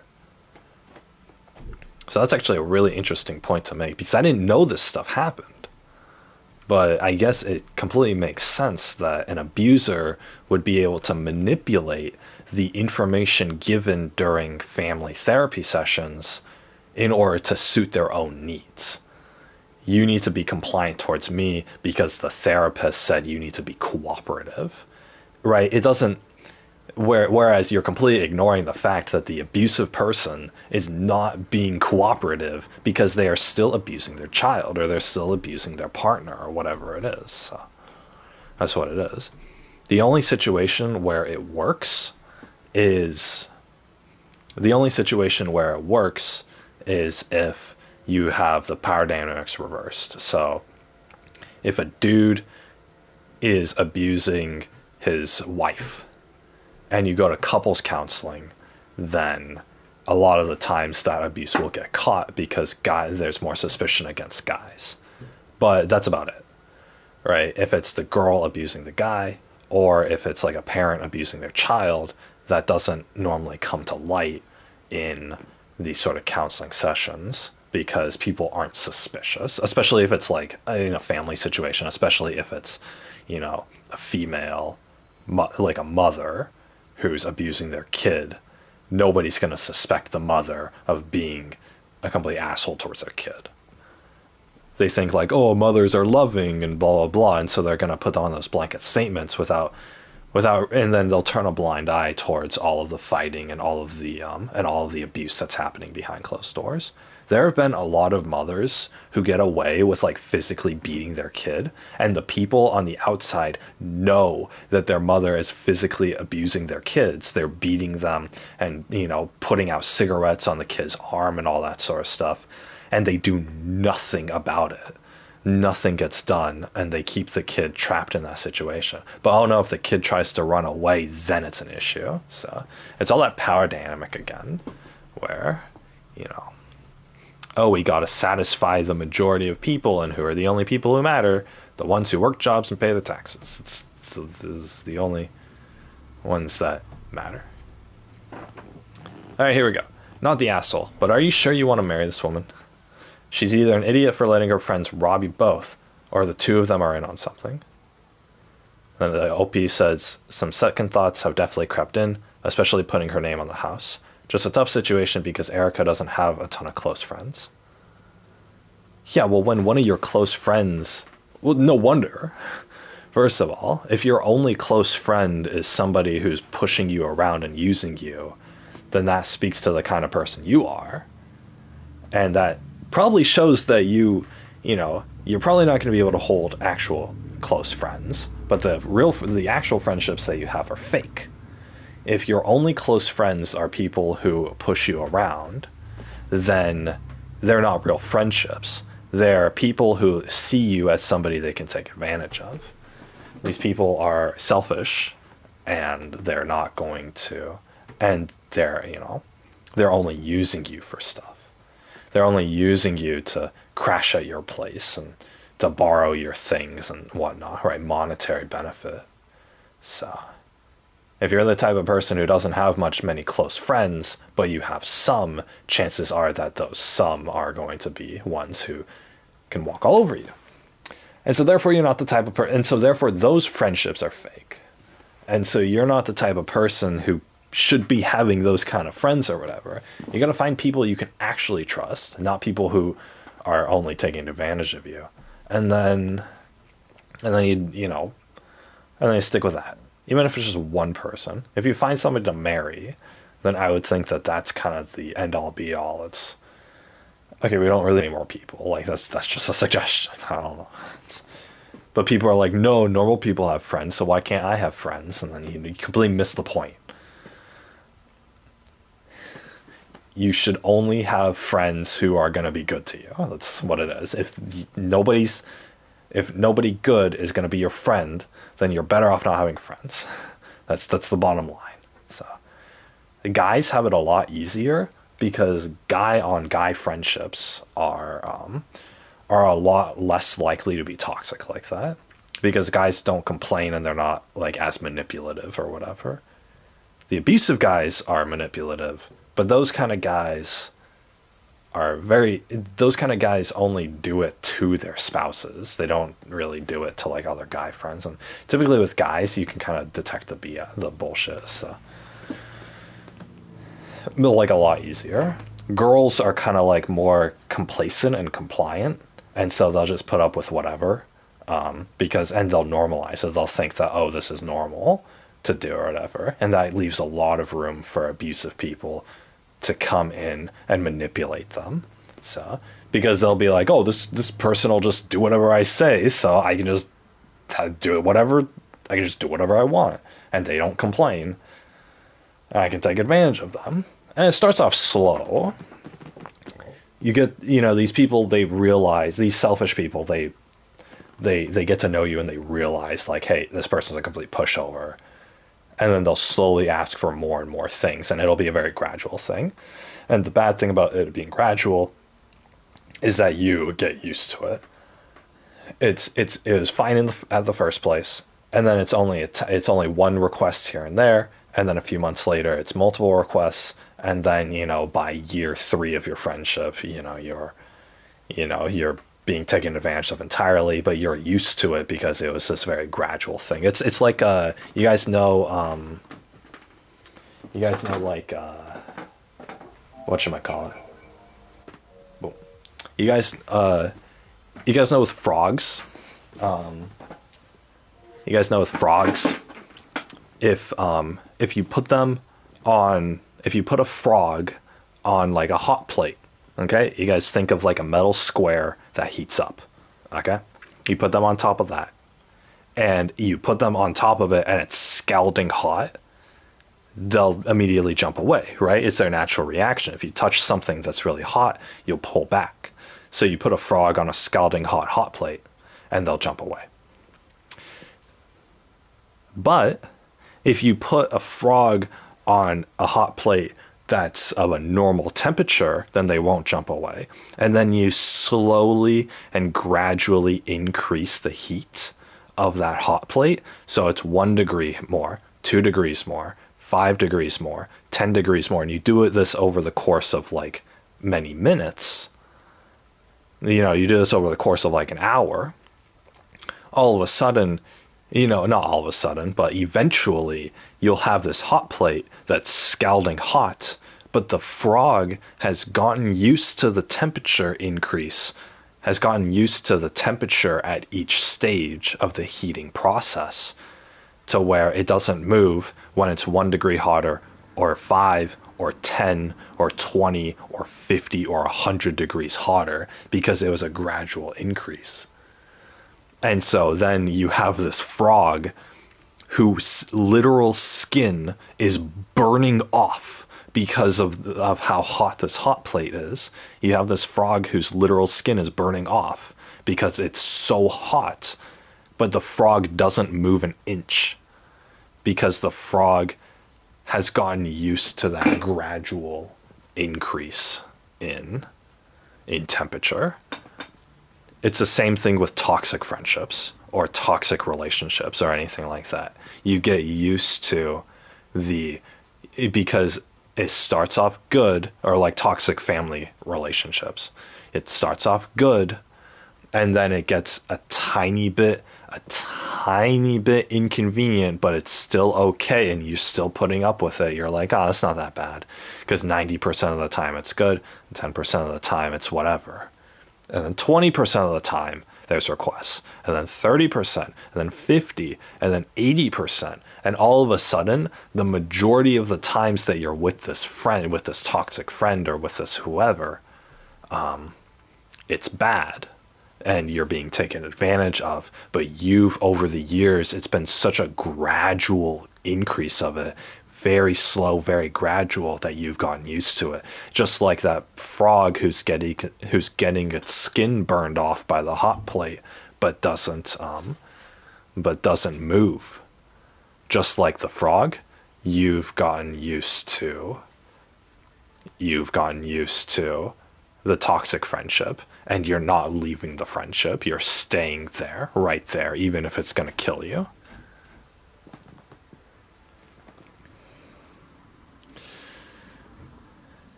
Even if it's going to kill you, you're going to stay there because it was such a gradual growth. You're not going to talk to people who are mean to you on day one. You're going to talk to people who were nice to you on day one and who on day 500 are starting to be mean. That's what it is. So people who are pushovers display the same kind of behavior or the same kind of like, I guess like natural response as the frog who got used to the heat of the hot plate and whose skin is, burning alive. And that's what it is. That's what you are as a pushover. And the thing is, it gets to the point where if you make a friend like that, and then you meet like a husband or a wife who's genuinely good for you, then they point out your toxic friend or your toxic parent or whatever. Because I've seen the same situation, but with like the fiance's mother or the fiance's parents or whatever, who they still let in their lives. It's, your partner points that out, and all of a sudden they're the bad guy to you because because you've gotten used to the toxic behavior of your friends or your family where you don't even notice it anymore. That's the bad thing. And the thing is, it's a debate of who do you trust? Do I trust my future life partner, or do I trust these people who keep taking advantage of me? And a lot of the times, these people will choose the latter, and it's not good. It is not good at all. So, and this dude's gotten to the point where, in this Reddit post, he's gotten to the point where he is going to choose not to marry a girl because of the way she lets her friend walk all over her. So that's to the point where it's really bad. It's literally like marriage ruining. And the thing is, this girl who he's engaged to, if he breaks off the engagement, he's like, it's me or her, and she chooses her friend, then this girl, Erica, will have lost pretty much her entire life, right? She was going to marry this dude, live together with him, move into his house, share equity on the house, basically share ownership on the house and everything. But she chooses her toxic friend who walks all over her instead. She loses her future husband. She loses this life, like living situation that she was going to be in. And she's going to she's going to lose somebody who like truly loves her, all because she's so like engrossed in this friendship of hers with her friend.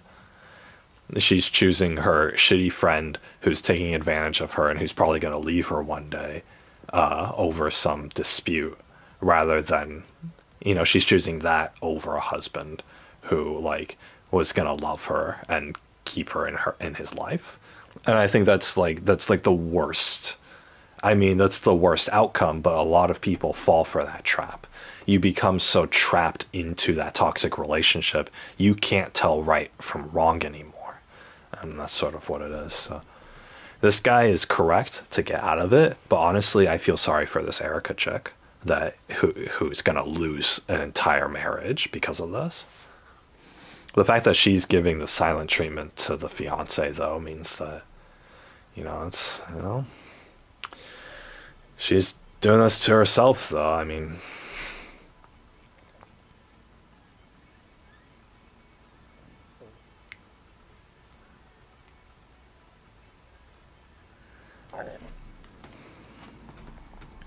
the OP says it's a tough situation because Erica doesn't have a ton of close friends. Someone says, I don't have many friends either, but it's because I cut people like Leia and Erica out of my life before they can do more damage. I was raised in a pretty abusive household and made some poor friend choices as a result that completely gutted me emotionally. I'd rather have almost no friends by choice than associate with shitbags. But you're 100% right that some people don't have many friends because they're the bad ones, and they're the ones that people like me have to cut out of their lives. It's true. A lot of the time, if somebody doesn't have a whole lot of friends, there's a reason for it. Sometimes, I guess I should say. Most times you gotta be cynical and you gotta err on the side of caution. If you see any kind of bad behavior from somebody, and you cut it out, or you don't put up with that or whatever. But I mean, every situation's different, and honestly, it is really hard to tell without this sort of like extra knowledge or whatever. That's why people go on Reddit and ask.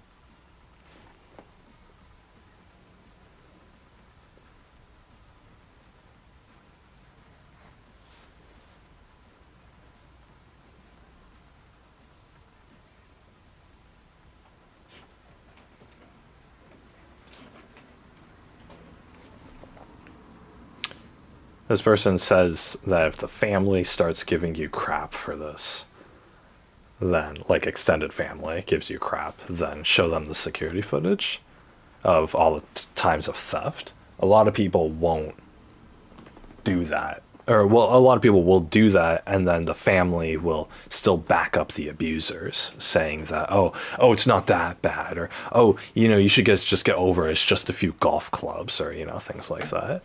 And it's like, I've of course heard stories, but I've also seen it firsthand of people like around the abusers justifying the abusers. Oh, you shouldn't let your whole marriage fall to shambles just because you lost a few golf clubs or something like that. Like they'll try to downplay the severity of what's going on. And that's where it's really bad, is because now you have a bunch of other people being naysayers, and it's like, what do you know? And then you start second guessing yourself, because you don't know, what's right from wrong anymore, because you have a bunch of people, you say no, but a bunch of other people are saying yes, and then you start second guessing yourself. Maybe I'm the one who's making the wrong decision. In these kind of situations, you never doubt yourself. You never doubt yourself. If you find something wrong, then you go all the way. It doesn't matter what anybody else says. So you have to be your own best judge, because everybody else who's saying otherwise has other interests. They want you to keep your marriage together. They don't care about you and your feelings, things like that. So obviously you do care about yourself and your own feelings and whatnot. So you got to prioritize that, because a lot of the times people who are abuse victims aren't cared about by other people. So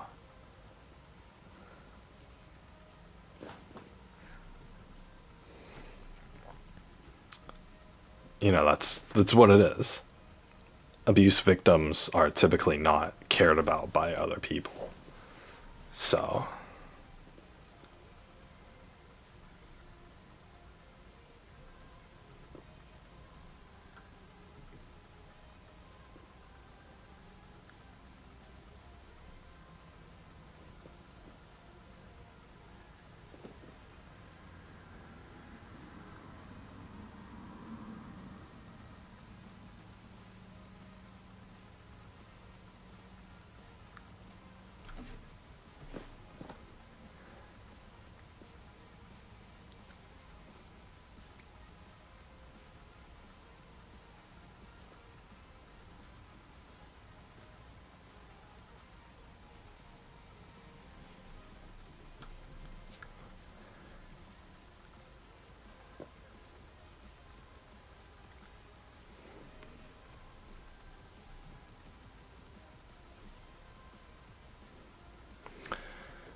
but yeah, it's like a lot of the times abuse victims have to you have to look out for yourself, essentially.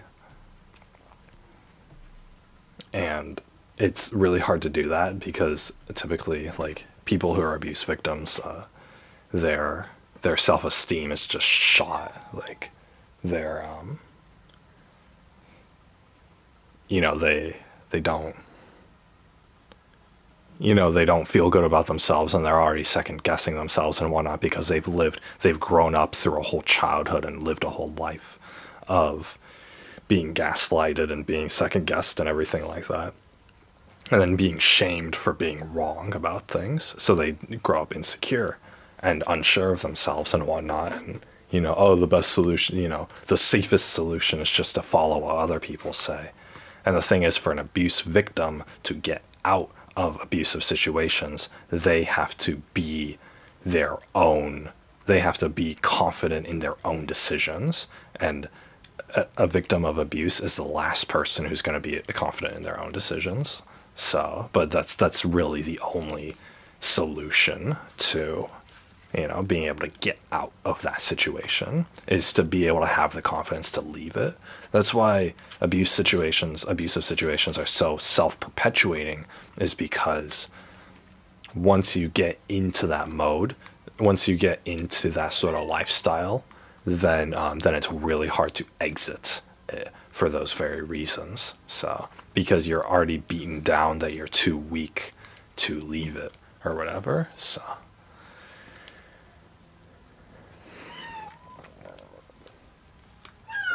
but yeah, I mean, it's just an unfortunate thing. So, I gotta be right back, guys. Just a few minutes here. So, yeah, I'll be right back.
So you're gonna be home for the ABA guy, right?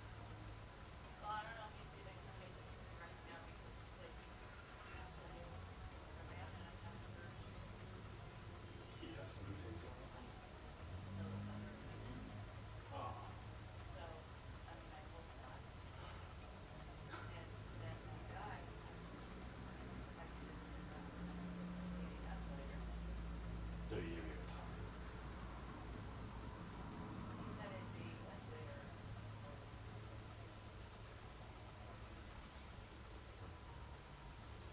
But he's working extra. If it's the healthcare industry, then yeah. He's not, but he's constantly Yeah, they're calling Cloudberry. Yeah, he's got to go call. because So, we tried to get the door person in and hasn't done it. uh, Make sure he cleans the damn what was that time? Like, couple, yeah. We're like, no, thank you. And then he said something about, but if you're walking, you're gonna have to get the other people to walk you. wait, they walk in the store? They walk in the store, you know, I said, um,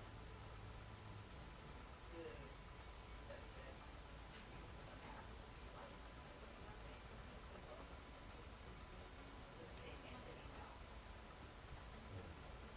He's like, but not most entities, so as they're walking, So you couldn't physically prevent them from getting in the store. well, apparently earlier that day, people might have too, and if I'm a patient, you're using your phone, so, Yeah, no. So for your own safety.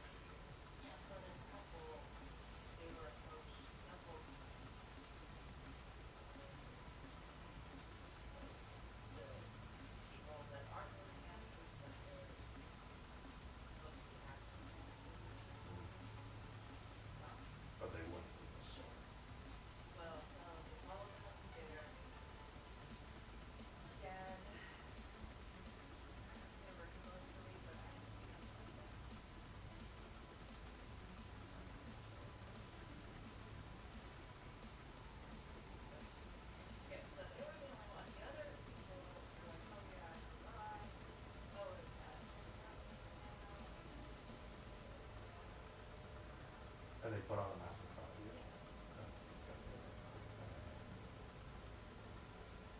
I'm still sure like one or two of them probably took it off as soon as they Oh, installed yeah. it. Yeah, yeah. But then, they go upstairs or whatever, and they're being so themselves because it's their car.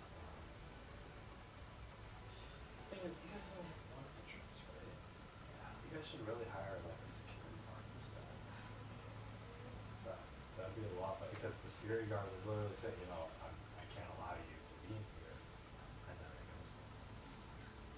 It's like those videos of the people like trying to squeeze into the stores, like Target or whatever. Yeah.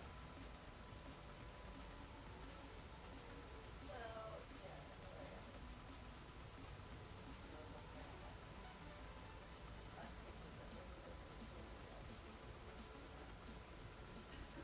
Well, they should close the schools down.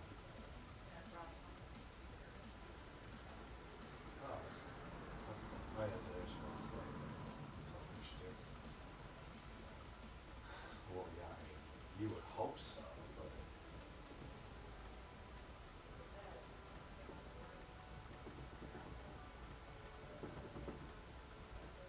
yeah, they only had like a 2-week travel ban, and I think it already ended. So there, so yeah, people are gonna travel and go on airplanes and take off their masks and stuff. Probably airplanes. Supposed to. Right. But like, they're not gonna dip out and make sure people. Oh, I paid for the ticket. Why would you let me Right. out without a mask? Once you're up in the air. So, That makes it. I mean, America's really only gone about halfway with these like mandates and stuff. Because other countries are like enforcing it. Like there, you'll get like, a lot of trouble if you're not wearing a mask or anything like that. So man. they do it anyway. And the thing is, they're all polite to each other too. So they'll even do it if they're just making a silly mistake. But here, if somebody gets to put the whole story into it, so it's like the whole classroom.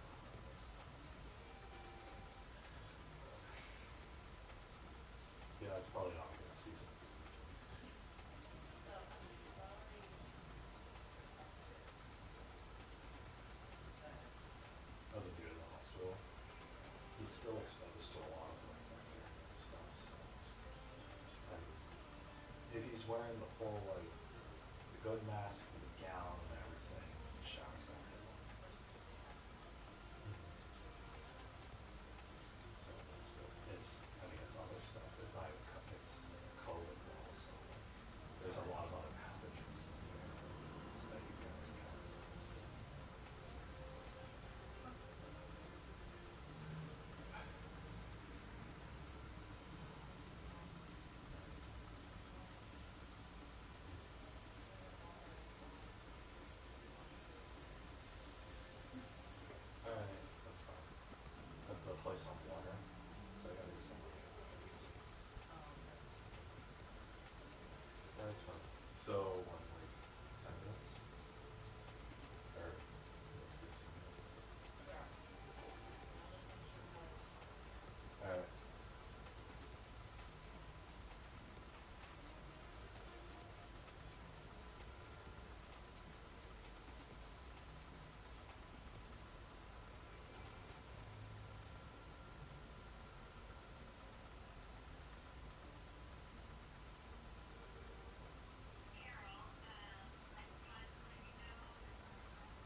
Alright guys, how's it going?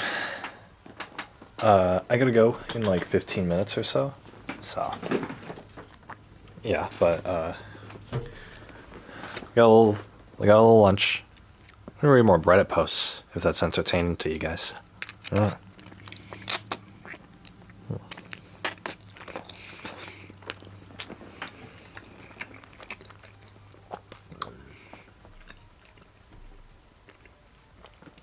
There's a place over here called the California Pizza Kitchen. It's a pretty widespread franchise, at least in California it is.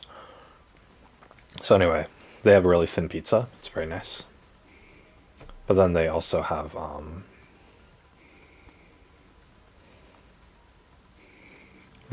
pasta. So I got pizza and pasta.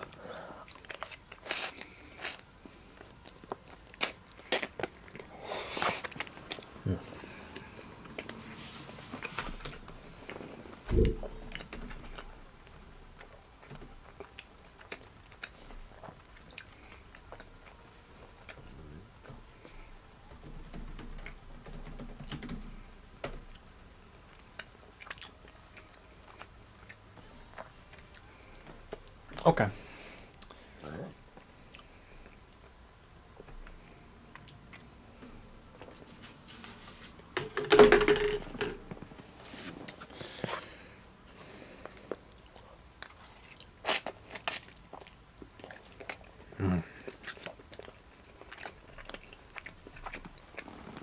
Let's read another post.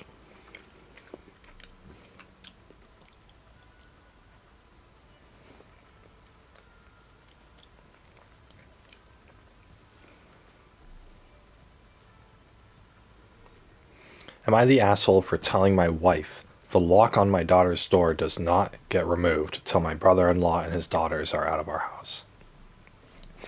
My brother-in-law, so the wife's brother, Sammy, lost his home shortly after his divorce 10 months ago. He moved in with us and brought his twin daughters, Olivia and Sloane, 18 years old, with him a couple months ago. His sister, my wife, and I have one daughter, Zoe, age 16, and she and her cousins aren't close but get along fine. Olivia and Sloane have no respect for Zoe's privacy. None. They used to walk into her room and take everything they could get their hands on. Makeup, phone accessories, clothes, school laptop, etc. Zoe complained a lot. I've already asked the girls to respect Zoe's privacy and stop taking things. My wife and Sammy saw no issue with this. After all, they're girls and this is typical teenage girl behavior. I completely disagreed. Yeah, what? Taking stuff from each other? That's not typical teenage girl behavior. If the wife is justifying this, though, then that means that she was the kind of person, which means the brother, Sammy, was that kind of person, which means that these two girls are the kind of people to do this. Runs in the family. Last straw was when Zoe bought a $60 MAC makeup kit that looks like a paint set that she saved up for over a month for, and one of the girls, Sloane, took it without permission and ruined it by mixing shades together while using it. Don't know much about makeup, but that's what Zoe said when she found the kit on her bed and was crying. I told my wife, and she said she'd asked Sloane to apologize, but I got Zoe a lock after I found she was moving valuable belongings out of the house because of this incident. Sammy and his daughters saw the lock and weren't happy. The girls were extremely upset. Sammy asked about it, and I straight up told him. He said, my daughters aren't thieves. It's normal that girls of the same age borrow each other's stuff. He said Zoe could easily get another makeup kit for $15 from Walmart and shouldn't even be buying expensive adult makeup in the first place, and suggested my wife take care of this defect in Zoe's personality, trying to appear older than she is. He accused me of being overprotective and babying Zoe with this level of enablement. I told him this is between me and my wife, but she shamed me for putting a lock on Zoe's door for her cousins to see and preventing them from spending time with her, saying I was supposed to treat them like daughters, then demanded I removed it. but I said this lock doesn't get removed till her brother and his daughters are out of the house. See, the thing is, like, you put a lock on somebody's door, it's up to the person, well, typically, if you're not, trapping them in there, it would be up to Zoe to leave the door locked or unlocked. So if Zoe really wanted to spend time with her cousins or let them in and out, she would just simply have to leave her door unlocked. I have a lock on my door, but it always remains unlocked because I don't care. But my door just simply has a lock on it. But I have the lock in case I need it. The thing is, Zoe, it's, up to Zoe. So the lock existing isn't the problem. The issue would be if Zoe chooses to use the lock. And if Zoe chooses to use the lock, then that means that she feels a need to use the lock, which means that she wants to keep people out of her room. And the thing is that the wife and the brother-in-law getting mad at that basically means that they don't want Zoe to be able to keep out these two other girls, without her permission.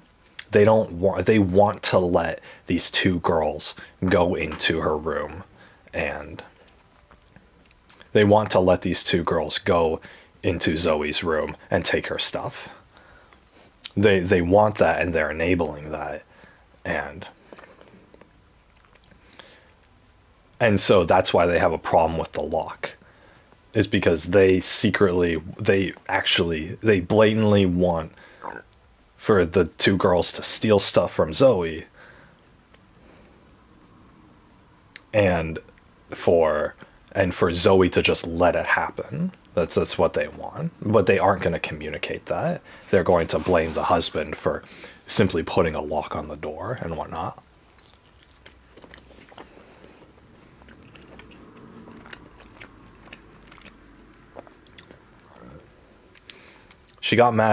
My wife got mad.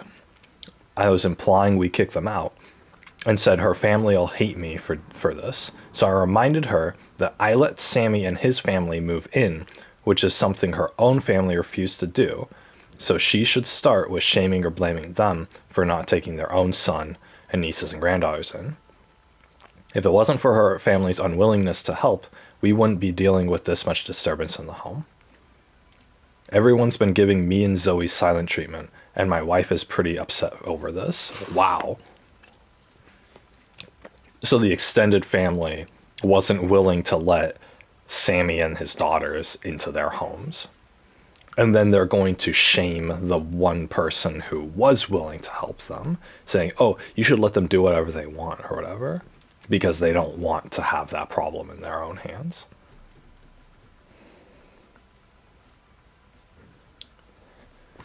Imagine letting your in-laws live with you. That sounds like a recipe for disaster. There's a reason why they're out on the streets.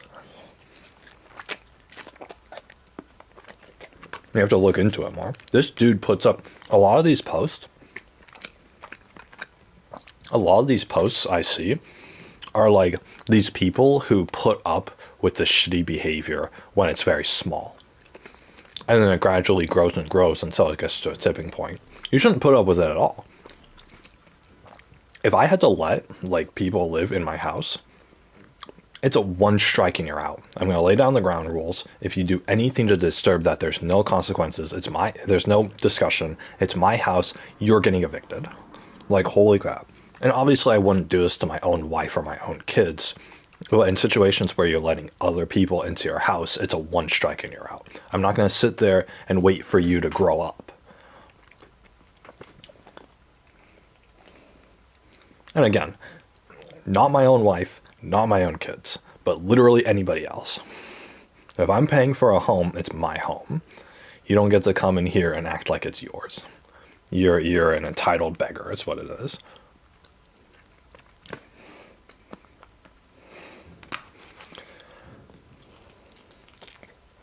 Not the asshole. Don't back down. You're the only one sticking up for Zoe. If her cousins want to use expensive makeup, give them your wife's. I guarantee she won't appreciate sharing anymore. They need to be They need to start behaving like appreciative guests.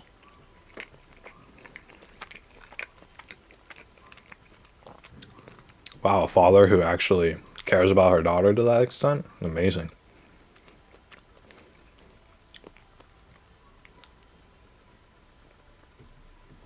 There are some families where if a girl is like getting her room invaded in or whatever and she puts her own lock on the door, then both parents will hire like a locksmith to like get the get the get the door or get the lock off and then even remove the door entirely and stuff like that. That's why you do the next best thing and buy a shotgun and just point it to anybody who enters your room. It's your only safe space.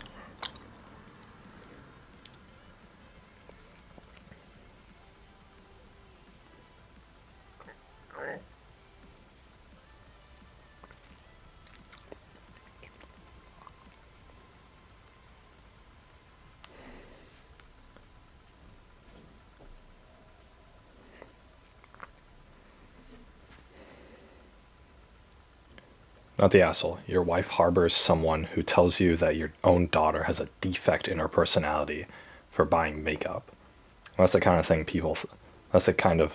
That's the kind of thing that has people think about divorce. Exactly. As a mother myself, I can't fathom how any mother would let someone treat their child like that, even if it's family.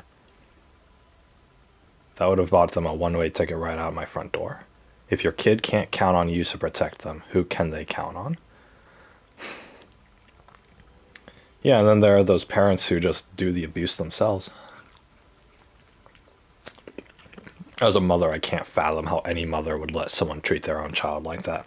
Typically, it's the kind of mothers who they themselves would treat their own child like that. That's the kind of mother who would allow this. Someone who's innately abusive towards their own kids, but just hasn't gotten around to it yet. And that's what it is.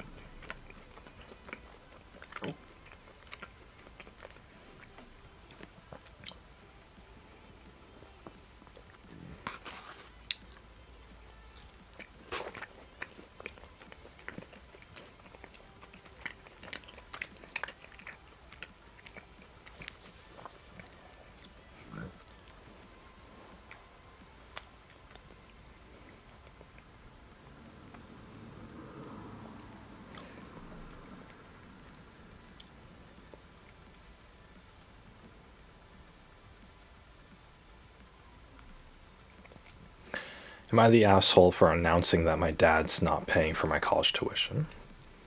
My aunt and uncle are paying for my cousin's college. My dad has a college fund for me, but he has stipulations like he wanted nothing below a B for grades and pre-approved any classes I take, weekly meetings to discuss grades, and a bunch of other things. Which would be fine if you had a normal dad. Mine isn't.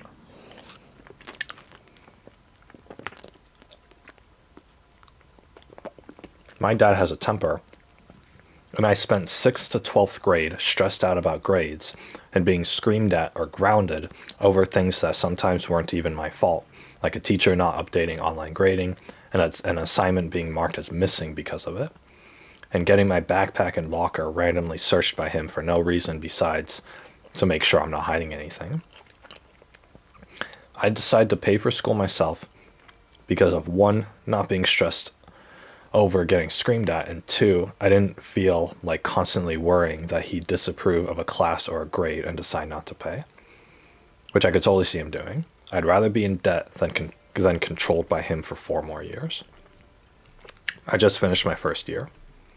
Well, my family got together on the 4th, and, well, sometimes they're nosy. They were talking about my cousin's school, and my uncle looked at my dad and said, "Well, how much is it? How much is your daughter's school costing you?" I said, "What are you asking him for? I'm the one who's paying for it." Later on, my dad was pissed off and said that was out of line to say that, and I embarrassed him. I didn't do it to embarrass him, I was just being honest. He doesn't even know how much tuition is, so he's the wrong person to ask.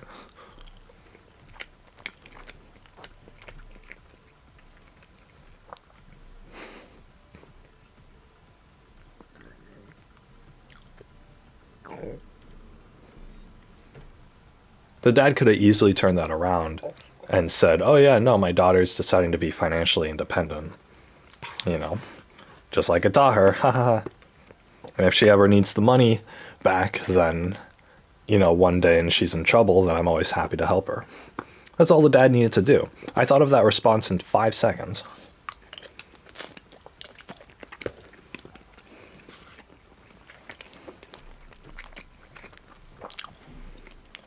That makes the dad look good for always being there for his daughter, but also that makes the daughter look good for being financially independent.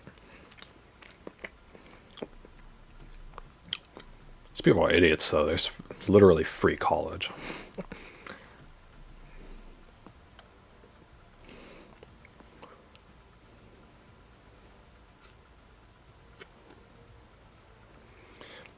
If you telling people you pay for your own school embarrasses your dad so much, maybe he should take a look at himself and figure out why. I'd rather have a lifetime of debt than accept your help with the conditions you require. My success is due entirely from me from here on out. Nice.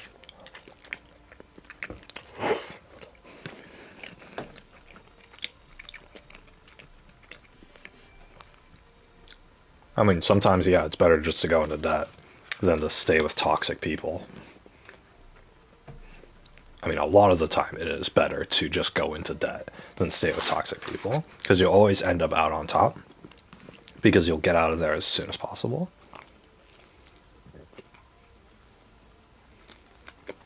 There are people in worse situations where, like, their dads are toxic like that, or abusive or whatever, and, oh, you're forced to live with them for, you know, you're forced to live with them after you turn 18 because, oh, you need them for financial assistance or something. The thing is, what happens is, in that situation, you become dependent on them.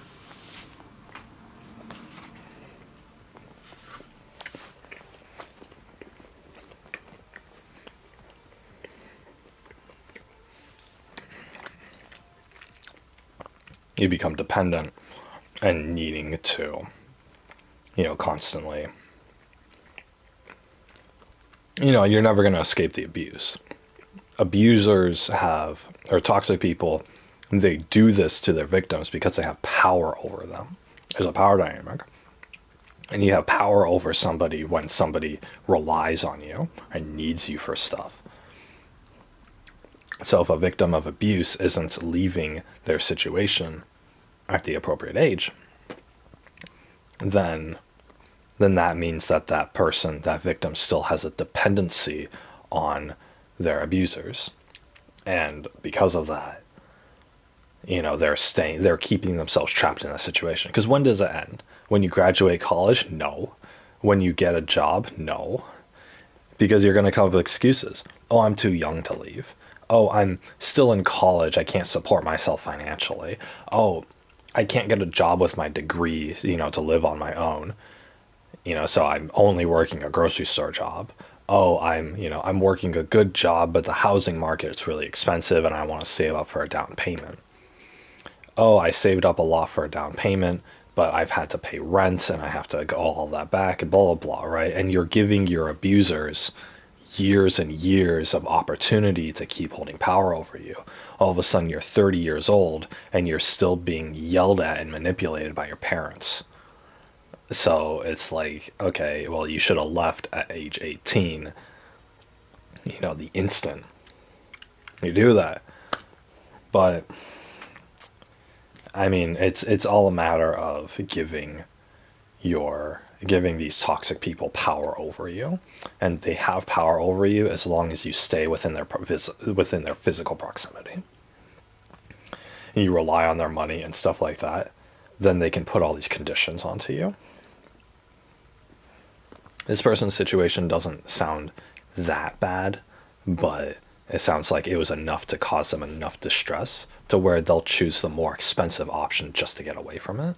And honestly, with toxic people, even if you're in a lifetime of debt, even if you end up homeless, it's still a hell of a lot better than being trapped. So, and that's not an opinion. That's that's objectiveness. That's, that's actual fact. So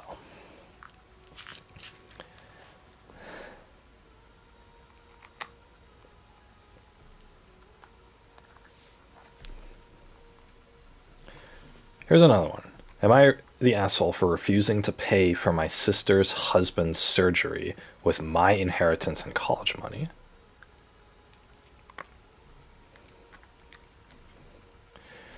My sister, who's 27, and I, who's 18, lost our dad a year ago. He was my only parent. Mom was never in the picture. Dad left money or inheritance for me and my sister, and she used her inheritance to get new cars and renovate her house. I live with my aunt right now because my brother-in-law didn't let me stay with my sister. Oh. So, the husband who needs the surgery didn't let OP live with them. I'm planning on using my inheritance money to pay for college tuition. I've always wanted to be a doctor, but haven't decided which branch yet. My sister and I haven't been close. It started after she got married to her chronically ill husband, who was allowed to make backhand comments about Dad and mock his illness and make a scene at his funeral. Oh. Only because he's ill and shouldn't be held accountable for his behavior. So he's being a dick to everybody because he's sick. I see. I've distanced myself, but my sister keeps visiting a lot lately, venting about my brother-in-law's condition. He's been in and out of the hospital for heart problems and in need of surgery. She brought up my inheritance money several times, but I ended up cutting the conversation. She then straight up asked if I could help pay for her husband's surgery, and she'd pay me back in less than a year. I felt uneasy, because if I give her money for my inheritance, which is a large amount, then there's no guarantee she'll pay it back before it's time to apply for college. I'm taking a gap year, but I know my sister can't pay back that much, and I felt like it was risking my future. I refused to help, and she had a meltdown at my aunt's house, calling me heartless, cruel with no empathy. She said that her husband's health should be a priority, and that I needed to help because education is nothing compared to someone's health, and asked if I'd be happy to see her as a widow and my nephew with no father. My aunt suggested others pay, but most of them cut my sister and her husband off. I argued that her husband's poor health isn't my fault after she kept blaming and guilt-tripping me. She kept crying, and although my aunt decided to stay out of it, she said that I should be prepared for permanent damage in my relationship with my sister if I don't help her now. She's been sending texts and pictures of her family, telling me this is what I'm saying no to: a happy, healthy family and healthy husband and father. I cried and felt like I was being selfish, not good aunt and sister. I asked my friend, and he said let them sell their cars and all the luxurious stuff they bought to afford the surgery, and warned me if I give them money, I'll never get it back and may not be able to go to med school. I mean, it's true. The fact that the sister is sending these pictures and trying to guilt trip this person out of money means that she doesn't care. It's essentially she doesn't care about this person and it's just trying to manipulate them because they have a paycheck. She wouldn't be doing any of this if, and she refused to have this person in their life in the first place. So. Your friend is correct. You'll never get the money back because the sister isn't willing to give up her luxurious lifestyle. She chose how to spend her inheritance, didn't save for a rainy day, and it isn't entitled to yours because of her poor financial planning. OP says, I'm not sure whether they have anything of value because I remember my aunt talking about my sister selling her car in May. Cars depreciate in value very quickly. It still isn't your problem that she decided to spend all of her inheritance unwisely. They're trying to live outside of their means as a family, which means if you give any money, be prepared not to give it back. Get it back. Don't be surprised if you keep getting asked for more until you're left with nothing. You can have this relationship with your sister, or you can pay for medical school. You can't have both, but your sister and husband seem toxic, so distancing yourself from them would be the first step. I agree. I think the sister torpedoed the idea of family when she left her 17-year-old sister scrambling for a home. OP wasn't family then. Yeah. Anything that they can say in order to use it in order to be toxic, especially with the whole guilt tripping about family thing. Oh, but your family, we need to be a good family, is typically only said by abusers when they want something from the other person. It's used to guilt trip, and it means nothing more than that. Guilt tripping is just that. It's it's using things that the victim values or should value in order to make them feel guilty for not bending to the whims of the abuser. That's what it is. In no point will an abusive person bring up things like family or the value of our friendship or helping others in need. They won't bring up any of that stuff when they aren't gaining anything from it. And those abusers themselves won't put anything towards those values when it's their turn to contribute. They're only going to do it when they need other people to do stuff for them. That's what it is. That's what it means to be manipulative. So even if it's something simple like an abuser wants like a family that participates or something like that, then that's their end goal, and they're still using manipulation in order to do it. If somebody has to manipulate others and guilt trip them in order to get what they want, then they do not deserve to get what they want. No matter what it is that they want. I don't care if they're fighting for world peace. They don't deserve that if those are the methods that they have to use in order to get it. Because if they have to use manipulative methods in order to get it, that means that nobody else wants it initially. And that whatever they're asking for only benefits the abuser and nobody else. Abusive people are inherently selfish, and what they do and what they ask for are only beneficial towards them, and they are actually harmful for everybody else. That's why they use manipulation. You don't have to manipulate people who are actually willing. And people who are actually willing are doing so because it's the correct option, not because it helps, or not because it's a bad option, essentially. So every single Am I the Asshole story gets into like toxic relationships and stuff.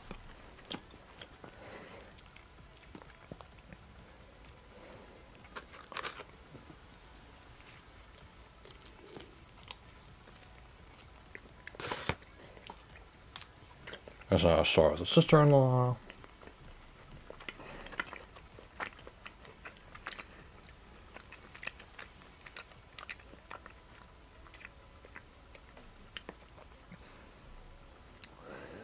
Am I the asshole for not letting my best friend have her wedding on my property after being uninvited? One of my friends, one of my best friends is getting married soon.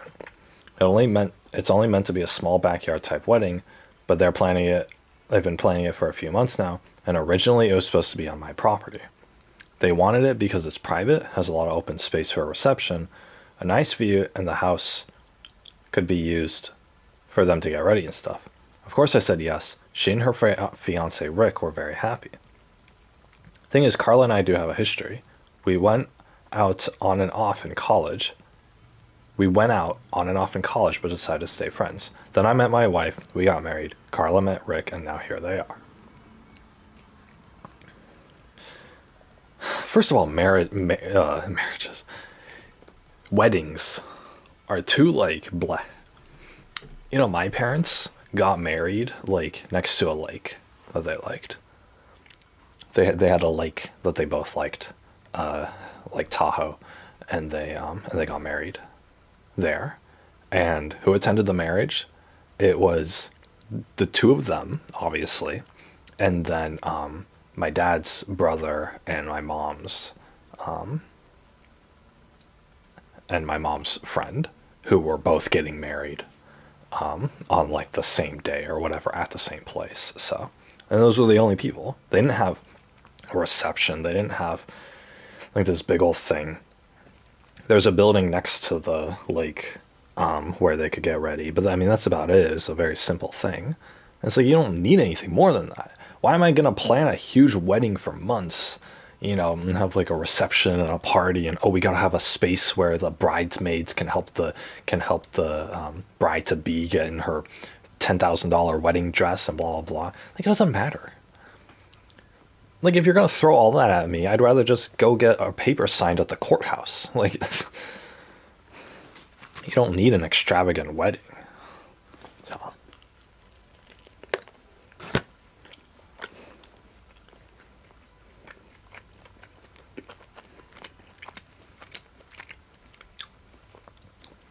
Anyway, here we go. Now, my wife knows that I went out with Carla back in the day, and she didn't care. Carla still went to our wedding and everything. I never knew if Rick was told or not. It's not my relationship, therefore not my business to say, so I never did. Rick found out recently, and not in the best way. Not sure how, but from what I hear from a mutual friend, from friends, is that one mutual friend told him, no idea why, that we used to date.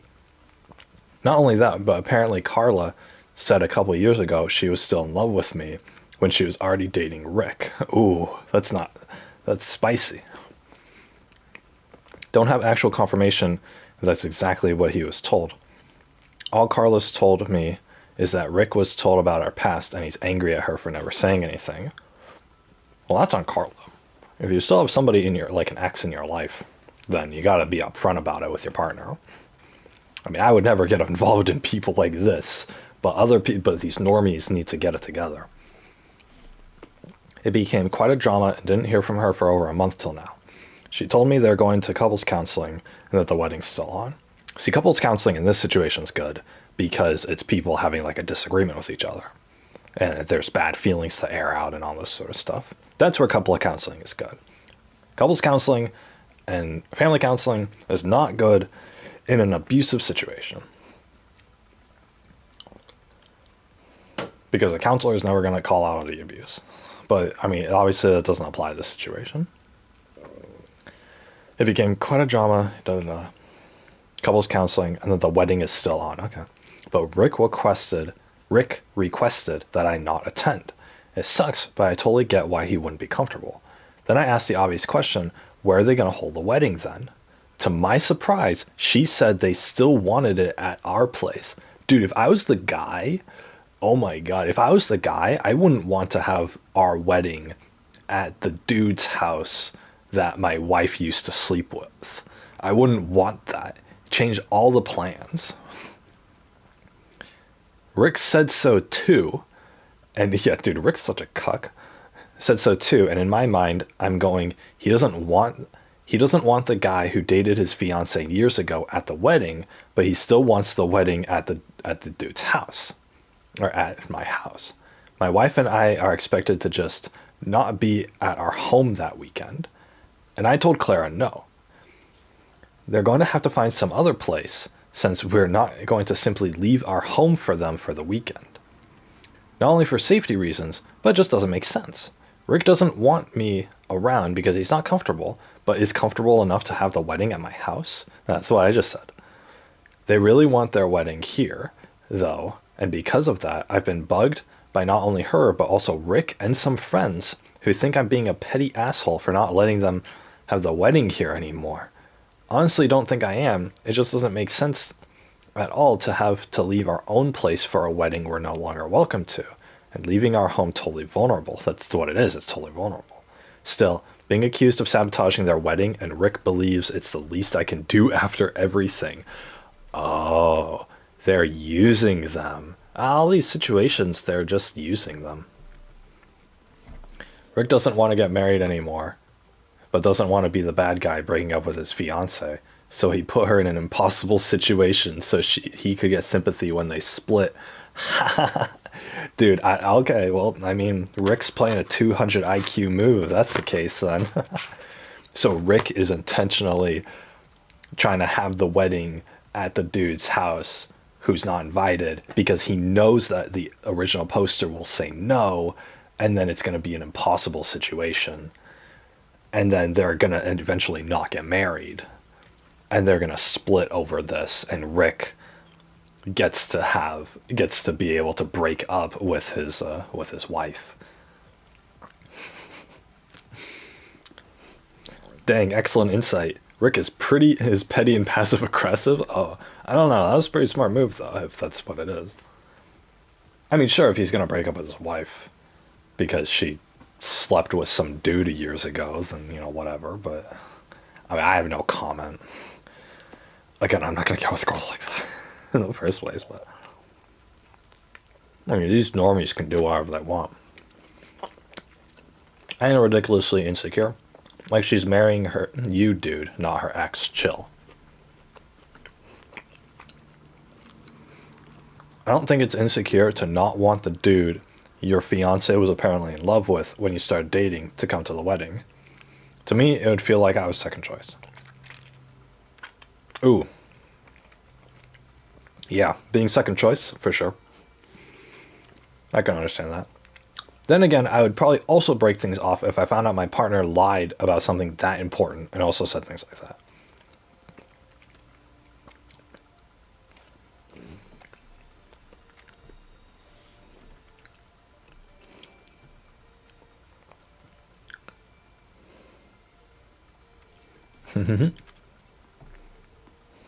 God, all the top posts are not the asshole because people are only going to upvote it when they're giving sympathy towards the original poster.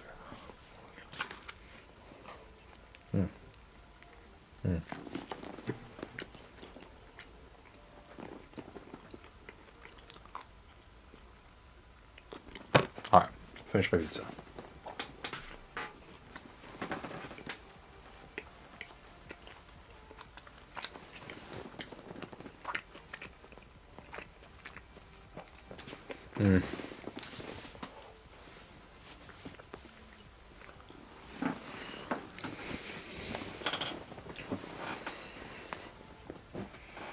I'm gonna have to go out, guys.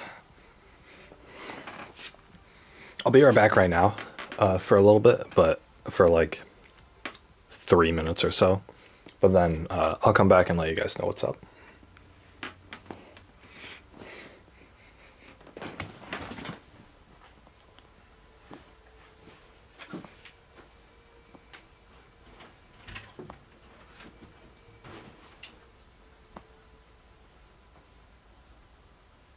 You ready to go?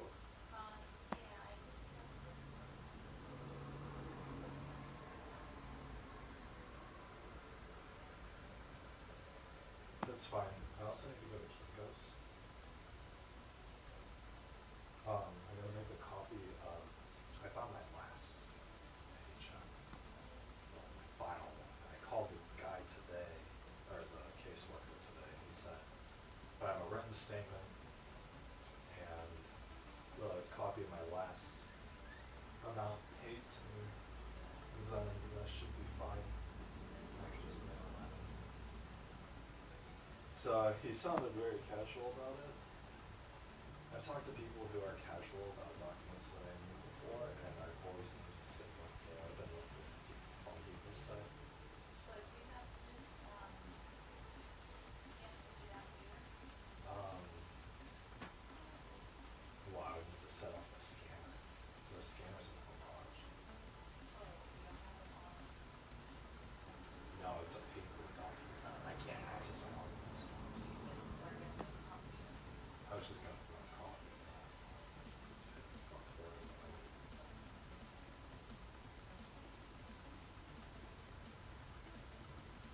Yeah, so I think I have to go to printer. Probably. So. I don't know, you have like a quarter, right?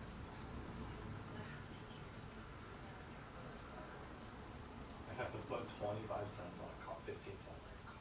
I might have a card. Oh, with like stuff on it? I mean, I don't care where I get the copy. Then hate when they do that.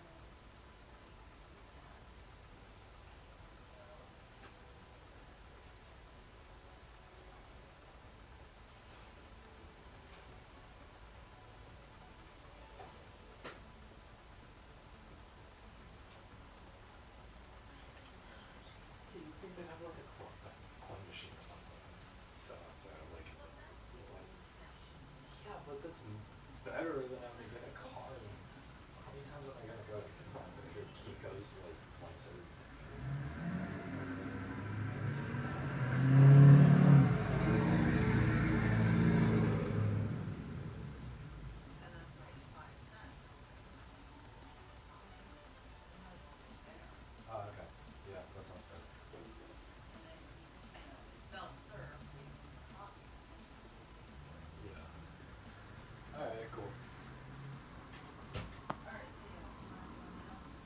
That's fine. Just give it. It's gonna be.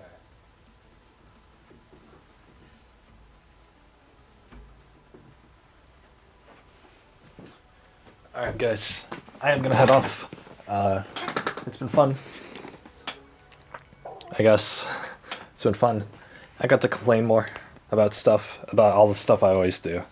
It's so like prevalent in my these issues are so like prevalent in my mind. And the thing is, you go on the internet, every issue that pops up, like I've covered like if it's power dynamic financially, or if okay, so the vast majority of problems exist because of either toxic and abusive relationships, or with family, friends, or partners, or so issues either conflict either occurs because of that, or because of the rich having power over the poor, which I've complained to you guys before as well. So all of that is that's those are the two root evils in the world. So that's what causes everything that happens. So I'm not going to go off on an hour. Nothing's going to be an issue, and it doesn't derive from one of those two things. So either that or people just being incompetent and lazy. But whatever. I mean, I don't. Most conflict like that doesn't occur.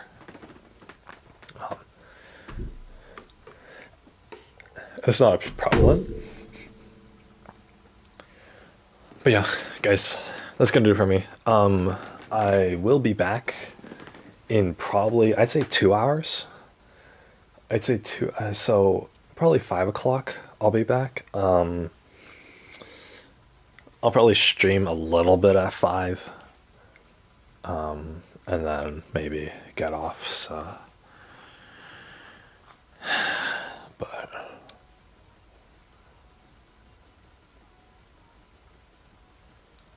yeah, my mom wants to go grocery shopping. I should have just saved my grocery shopping for then instead of, when I did it. But yeah, so but yeah, I'm gonna go off now, guys. I hope you all enjoyed, and I hope you all are able to find something to do in the 2 hours that I'm gone. So I should be back either 4:45 or 5 o'clock, and I'll probably just stream either this or Super Animal Royale, something like that. So for my last couple hours or so. But yeah. Anyway, guys, thank you all so much for watching. I really appreciate all of you guys. So I'm gonna head off now. And yeah, I should have a full stream Saturday, honestly, but we'll see how it goes. But yeah, I'm gonna head off. I'll be back in a couple hours, so probably 4:45 to 5 p.m. But yeah. Alright, guys, take care. If I had to recommend something to do or something to watch, Brian David Gilbert videos, very good. Brian David Gilbert. But yeah, take care, everybody. Sayonara.